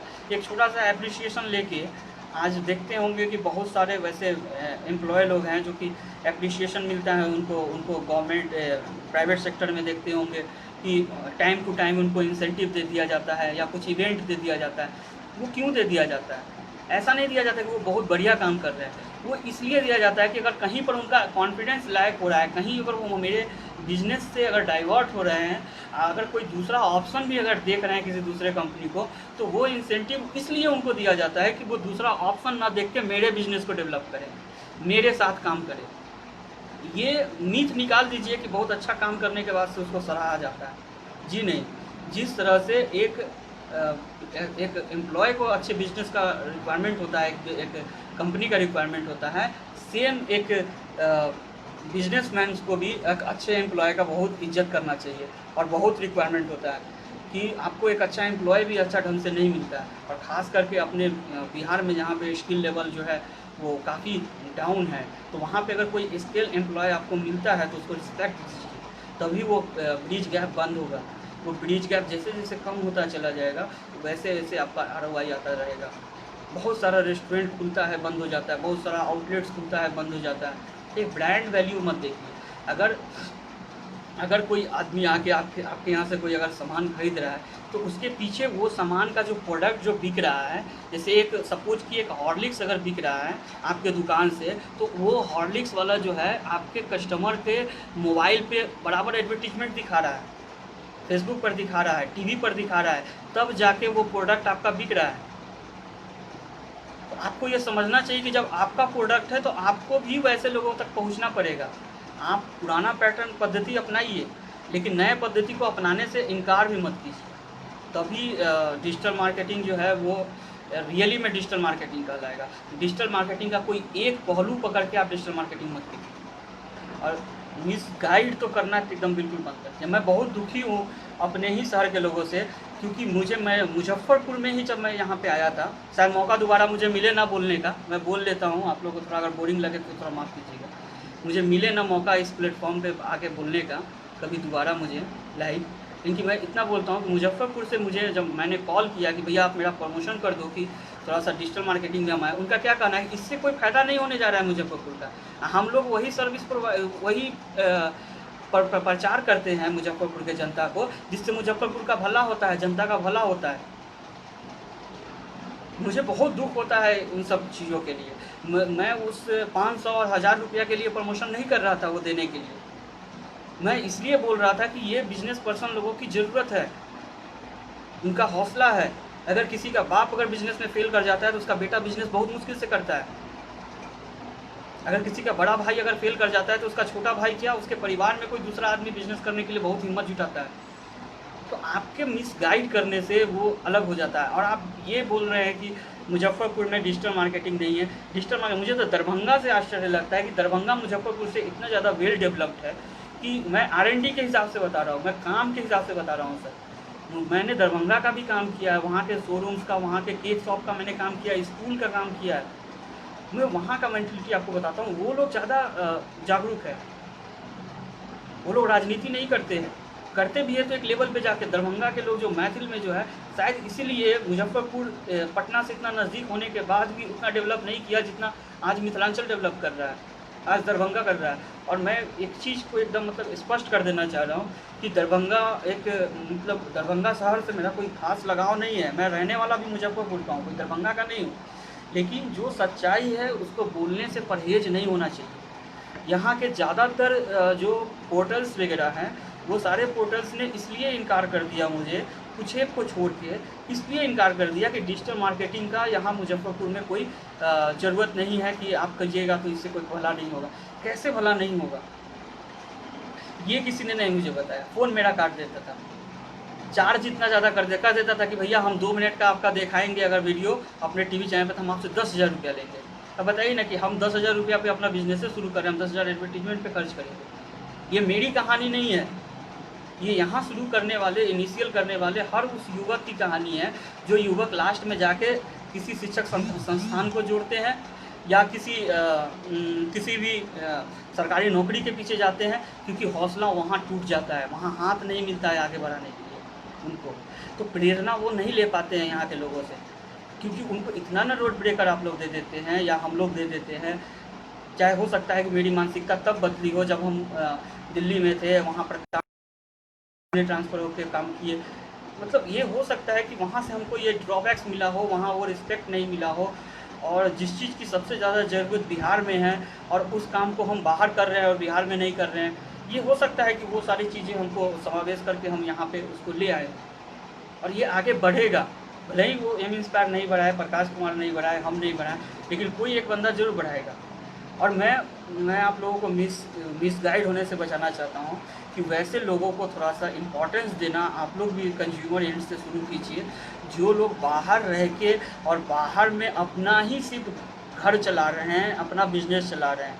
अब कोई आईपैड लगाया हुआ है कोई एक, मैं सांसद का नाम नहीं लूँगा, लेकिन जब टीवी पे कोई आते हैं यहाँ पे, तो बिहार के ही सांसद हैं, तो छपरा या गोपालगंज के, मुझे ज़्यादा जानकारी नहीं है, पॉलिटिक्स से मैं दूर रहता हूँ। तो वो देखता हूँ मैं कि उनका वाइट कलर का वो एप्पल का आईपैड है जो वो लगा के दोनों साइड में आते हैं, बिहार के हैं वो रिपब्लिक टीवी पे ज़्यादातर आते हैं या किसी आज तक पे आते हैं, तो वो लगा के आते हैं। उनका देखिए कितना डेवलपमेंट है। वो आईपैड लगा रहे हैं जिसका कॉस्ट पड़ता है 40 से 50,000 रुपया, सिर्फ वो छोटा सा काम का 50,000 रुपया खर्च होता है। वो लगा के आते हैं लाइव, लेकिन प्रतिनिधित्व किस राज्य का कर रहे हैं? जो राज्य पिछड़ा राज्य है नहीं है। अगर उस चीज़ पे खर्च ना करते हुए, ध्यान ना देते हुए, अगर सामाजिक रूप से अगर ध्यान दिया जाता, तो जिस शहर से वो है उस शहर में 3-4 इंडस्ट्री तो ऐसे ही खड़ा हो जाता। लेकिन हम उनसे क्यों उम्मीद करें? वो क्यों करने जाएंगे हमारा भला? हमको तो खुद खड़ा होना होगा। अगर पब्लिक ही खड़ा हो जाए। मुजफ्फरपुर में पिछले साल आया था चमकी बुखार, हम देखे थे यहाँ का बहुत सारा NGO और संस्था, उसमें हम बैंगलोर में एक प्रोजेक्ट पे काम कर रहे थे, लगभग 1.5 महीना वहाँ रहना पड़ा था मुझे। बहुत कचोट किया मन कि हम मुजफ्फरपुर में कहीं नहीं है इस टाइम। हम देखे कि बहुत सारा युवक लोग आके अपना से शुरुआत कर दिया देना, और उसके बाद इस साल देखिए, इस साल मुजफ्फरपुर प्रशासन खुद भीड़ के इस चमकी बुखार से लड़ने के लिए तैयार है। मैं एक एग्जाम्पल दे रहा हूँ, ये नहीं कि तारीफ कर रहा हूँ मैं। तो आप अगर एक बार कर देते हैं ना, तो लोग क्रेडिट लेना शुरू कर देता है। जब आपका काम बेहतर होता है तो लोग क्रेडिट लेने के लिए खुद आएंगे। आप अपने एंड से शुरू कर दीजिए, लोग करने के लिए क्रेडिट लेना शुरू कर देंगे। और वो चीज़ें होनी चाहिए। वो चीज़ें हमारे एंड से ही होगा। अगर ये चीज़ हम समझ जाए कि हमारे कंधा पर बंदूक रख के अगर कोई दूसरा चला सकता है, तो हम अपना कंधा पर अपना बंदूक कैसे नहीं रख सकते? जब कोई दूसरा बंदा हम लोगों से वोट लेके, हम लोगों से ये करके अगर उस लेवल तक जा सकता है, तो हम भी अपना कर सकते हैं यहाँ पर। लेकिन हम में यूनिटी नहीं है, हम लोग एक संगठन में जुड़ते हैं। अभी देखिए ना, 500 से 600 अभी मुश्किल से मेंबर जुड़े नहीं। एक भाई साहब ने कहा कि इसको एक राजनीतिक रूप दे दिया जाए। वैसे कम युवा है जो राजनीति में जुड़े हुए हैं। जो मैट्रिक का फॉर्म नहीं भर सकते हैं, वो लोग राजनीतिक पार्टी का फॉर्म भर रहे हैं। मैं कटाक्ष, इस बार मैं कटाक्ष नहीं कर रहा हूँ, ये सच्चाई बोल रहा हूँ। जो एलिजिबल नहीं है बिहार में मैट्रिक का फॉर्म भरने के लिए भैया, वो लोग जो है वो यहाँ के राजनीतिक पार्टी का फॉर्म भर रहे हैं। मुश्किल से उनके पीछे कौन जाएगा? उनको कौन समझाने जाएगा? कोई नहीं समझाने जाएगा। क्यों समझाने जाएगा? हम अगर बोलेंगे तो कहेगा ये पागल है, ये लोग को मतलब नहीं है। इसी तरह ग्रुप कर देता है, लाइव आ जाता है, कुछ भी बोलने लगता है। लेकिन वास्तविकता ये है कि आप सिर्फ ये सोचिएगा कि हम इंडस्ट्री लगा दें, यहाँ पे मैन्युफैक्चर प्लांट लगा दें, सर्विस लगा दें, प्रोडक्शन लगा दें, कंज्यूमर कहाँ से लाइएगा? जब यहाँ पे कंज्यूमर ही नहीं होंगे, ज़्यादातर यूथ सेकेंड पार्टी डिपेंडेंसी है, कोई फादर पे, कोई ब्रदर पे, कोई घर पे। अर्निंग नहीं है, मैक्सिमम अर्निंग नहीं है। आज जितना भी प्रोडक्शन यूनिट आप लगा रहे हैं, वो सारा 30 साल से लेके और 45 साल के लोग यूज कर सके। ज़्यादातर आपके दिमाग में भी वही प्रोडक्शन चल रहा होगा। अगर मेरा R&D अगर बिहार के लिए और यहाँ के ग्राउंड लेवल के लिए अगर सही है, तो आप बताइएगा मुझे, आप मुझे ये बताइएगा कि क्या ये R&D मेरा गलत है? आप जितने भी लोग प्रोडक्शन लगाना चाह रहे हैं, 90% लोग वैसा प्रोडक्शन यूनिट लगाना चाह रहे हैं, वैसा इंडस्ट्री इस्टेब्लिश करना चाह रहे हैं, वैसा यहाँ पे सर्विस इंडस्ट्री लाना चाह रहे हैं जो यूथ के लिए है। 25 साल से 45 साल के बीच के लोगों का उपभोक्ता होगा वो। और क्या आपने R&D किया है कि वो उपभोक्ता क्या खुद पे डिपेंड है? क्या डिपेंडेंसी उनकी है खुद की? नहीं, बिल्कुल नहीं है, एकदम नहीं है। आप अगर किसी यूनिट को आप लगा लेते हैं और जिससे आप प्रोडक्शन करते हैं, अगर यहाँ पे इस तरह का चश्मा का या इस तरह का यहाँ का हेडफोन का, तो यहाँ के युवा नहीं खरीद पाएंगे, बमुश्किल खरीदेंगे वो, क्योंकि उस तरह की ज़रूरत नहीं है। यहाँ पे फ़ोन पे काम चल जाता है। यहाँ पे आप इस चीज़ को समझिए कि जो भी मैक्सिमम, मैं सारे लोगों से कह रहा हूँ कि कोविड में जितने लोग भी हैं, 90% लोग वैसा ही प्रोडक्शन यूनिट लगाना चाह रहे हैं, वैसा ही इंडस्ट्री इस्टेब्लिश करना चाह रहे हैं जो यूथ के लिए है। और यहाँ का यूथ अभी भी सेकेंड पार्टी डिपेंडेंसी है। क्या वो आपका कंज्यूमर बन पाएंगे आने वाले टाइम में? क्या कोई प्लेटफॉर्म है जहाँ से उनको मदद मिलेगा कि वो पैसा कमाएंगे और आपका प्रोडक्ट खरीदेंगे? जब आपका ROI का टाइम आएगा, जब रिटर्न ऑफ इन्वेस्टमेंट का टाइम आएगा, जब आप अपना प्रोडक्ट का मार्केटिंग से लेकर ब्रांडिंग तक मार्केट में कर दीजिएगा, तो क्या वो यूथ खरीदेंगे? खरीदने के लिए सक्षम है? उनके जेब में पैसा है? नहीं है। तो वैसा प्लान करने से क्या फ़ायदा? पहले R&D ग्राउंड लेवल पे आप कर लीजिए, पेपर पे कर लीजिए, 1-2 जगह पे आप कंसल्ट कर लीजिए। जो लोग अच्छे हैं, जो पहचानते हैं आपको, जिनका कुछ एक्सपीरियंस है, वैसे लोगों से मत कीजिए जो यूट्यूब पर और गूगल पर देख के एंटरप्रेन्योर बनना चाहते हैं। आप वैसे लोगों से कीजिए जिनका एक्सपीरियंस है, जो फेल हो चुके हैं उनसे भी पूछ सकते हैं आप, उनके पास भी लर्निंग एक्सपीरियंस है। लेकिन ये मत देखिए किसी के पास बहुत अच्छा गाड़ी है, बहुत अच्छा उनके हाथ में चैन है, बहुत अच्छा उनका मोबाइल है, तो उनसे आप मत डिसीजन लीजिए। क्योंकि अगर वो रियली में सक्सेसफुल होना चाहते तो उन सब चीज़ों का वो त्याग कब का कर चुके होते। वो चीज़ नहीं होता है। सिंपल लिविंग ही जो होता है वो हायर थिंकिंग का सबसे मतलब बेसिक चीज़ है। सिंपल जो साधारण जीवन जो होता है वही एक हायर थिंकिंग का होता है। आप एग्जाम्पल ले सकते हैं, बड़े बड़े लोगों का एग्जाम्पल ले लीजिए। आपको रतन टाटा दिख जाते होंगे शर्ट पैंट में, आप उनसे ले लीजिए ना। कि आप वैसे लोगों से लीजिए जो फेलवर भी हुए हैं, जो बिजनेस में उनको ठगाने का भी एक्सपीरियंस है। उनके मतलब उसको क्या बोले कि मटेरियल्स जो मटेरियलिस्टिक लवर है, उनसे आप किसी तरह का कोई एक्सपीरियंस मत मांगिए। वो एक्सपीरियंस नहीं देंगे क्योंकि उनके पास इन्वेस्टमेंट का एक्सपीरियंस है। वो 12 लाख का गाड़ी खरीद चुके हैं, उनके पास इन्वेस्टमेंट का, रिटर्न ऑफ इन्वेस्टमेंट का नहीं है। वो 12 लाख का गाड़ी जो खरीदे हैं उससे उनका रिटर्न ऑफ इन्वेस्टमेंट 1 रुपया नहीं आ रहा है। आप सोचिए, इस चीज़ को सोचिए कि आप जा कहाँ रहे हैं किसी से कुछ पूछने के लिए। और ये सारा चीज़ जो है वो आपको गूगल पे भी अवेलेबल होगा और यूट्यूब पे भी अवेलेबल होगा, और बहुत सारे आर्टिकल्स होंगे, बहुत सारे आपके भैया होंगे, बाबूजी होंगे, उन सबसे लीजिए। ऐसे मत कीजिए कि हाँ आप किसी चीज़ को उम्मीद लेके जाइए। और सबसे बड़ा बात तो पेपर टाइगर बहुत है, यहाँ पेपर टाइगर लोगों से बचना सीखना चाहिए, क्योंकि जब मुसीबत के टाइम पे आप फ़ोन कीजिएगा वो अवेलेबल नहीं होंगे। ऐसे आपको फुल सपोर्ट देंगे, लेकिन जब आपको रियलिटी अगर ज़रूरत पड़ेगा कि भैया मुझे यहाँ पे हम गिर गए, हमको ज़रूरत, उनके पास एक चीज़ आ जाएगा, वो है एक्सक्यूज़, जो कि बहाना उनके पास आ जाएगा। या तो वो मीटिंग में होंगे या वो कहीं अवेलेबल नहीं होंगे, लेकिन वो आपको सार्थक रूप से आपका हाथ नहीं बढ़ाने जा रहे। तो इस बिलीव पे मत रहिए कि कोई आके आपको उठाएगा। गिरना भी आपको खुद है और उठना भी खुद है, इसीलिए गिरने के लिए जब राह में आप गिरने चल दिए हैं तो उठने का सीखिए के जाइए। और ये सारा चीज़ जो भैया है ना, ये सारा समावेश करने के बाद जो है, ये सारा पार्ट है डिजिटल मार्केटिंग। दैट मीन्स कि मार्केटिंग तो वही है जो पुराने समय से होता आया है, मार्केटिंग वही है, सिर्फ इसको तकनीकी रूप से किया जा रहा है। बस थोड़ा सा स्किल थोड़ा सा शार्प करके किया जा रहा है, समय को बचाया जा रहा है, लोगों को आसानी से उन लोगों तक उस चीज़ों को पहुंचाया जा रहा है, बस और कुछ नहीं है। और ये बहुत बड़ा मीथ नहीं है डिजिटल मार्केटिंग।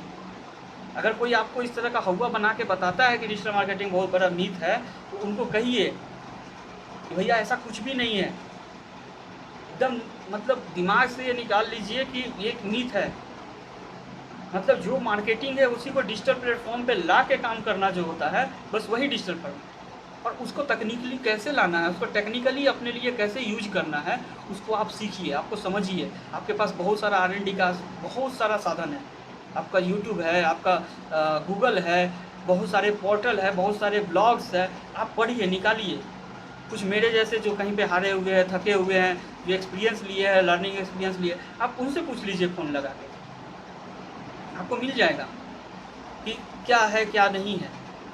लेकिन ये चीज़ सोच लीजिएगा कि कोई चीज़ एक मीथ है। तो इसीलिए मैंने शुरू जो किया था वो बताया था कि डिजिटल मार्केटिंग जो है वो समझना ज़रूरी है, इंस्टीड ऑफ उसका बेनिफिट समझने से।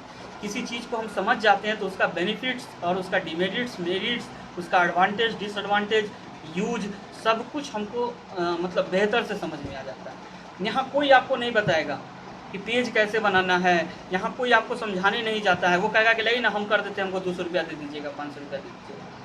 वो एक दिन का काम नहीं है ना उनका, उनको अब लाइफ टाइम अपने बिजनेस को रन करना है। आज आपकी एजेंसी को पकड़े हुए हैं, कल उनके पास इतना पैसा नहीं होगा कि वो एजेंसी से मदद ले सके। आप उनको ट्रेन कर दीजिए, जिस दिन उनको नीडी हो जाएंगे उस बिज़नेस के लिए, उनका ज़रूरत होगा और उनके पास फंड नहीं होगा, तो वो खुद आके अपना काम कर लेंगे। मैंने वही किया है। मेरे कस्टमर एग्जिस्ट नहीं करते मेरे साथ, क्यों? हम चाहते भी नहीं कि मेरे कस्टमर 2 साल तक मेरे पे डिपेंड रहे। हम नहीं चाहते। हम लोग एम इंस्पायर का कोई ऐसा कस्टमर आप उठा लीजिए और बोलेगा, हम नहीं चाहते। हम उनको सारा चीज़ ट्रांसपेरेंसी दे देते हैं कि भैया आप ऐसे भी कर सकते हैं। हाँ, जहाँ पे आपको रोड ब्रेकर आता है, अगर आपके पास टेक्निकली अगर कोई दिक्कत होता है, आप हमसे बात कीजिए, हम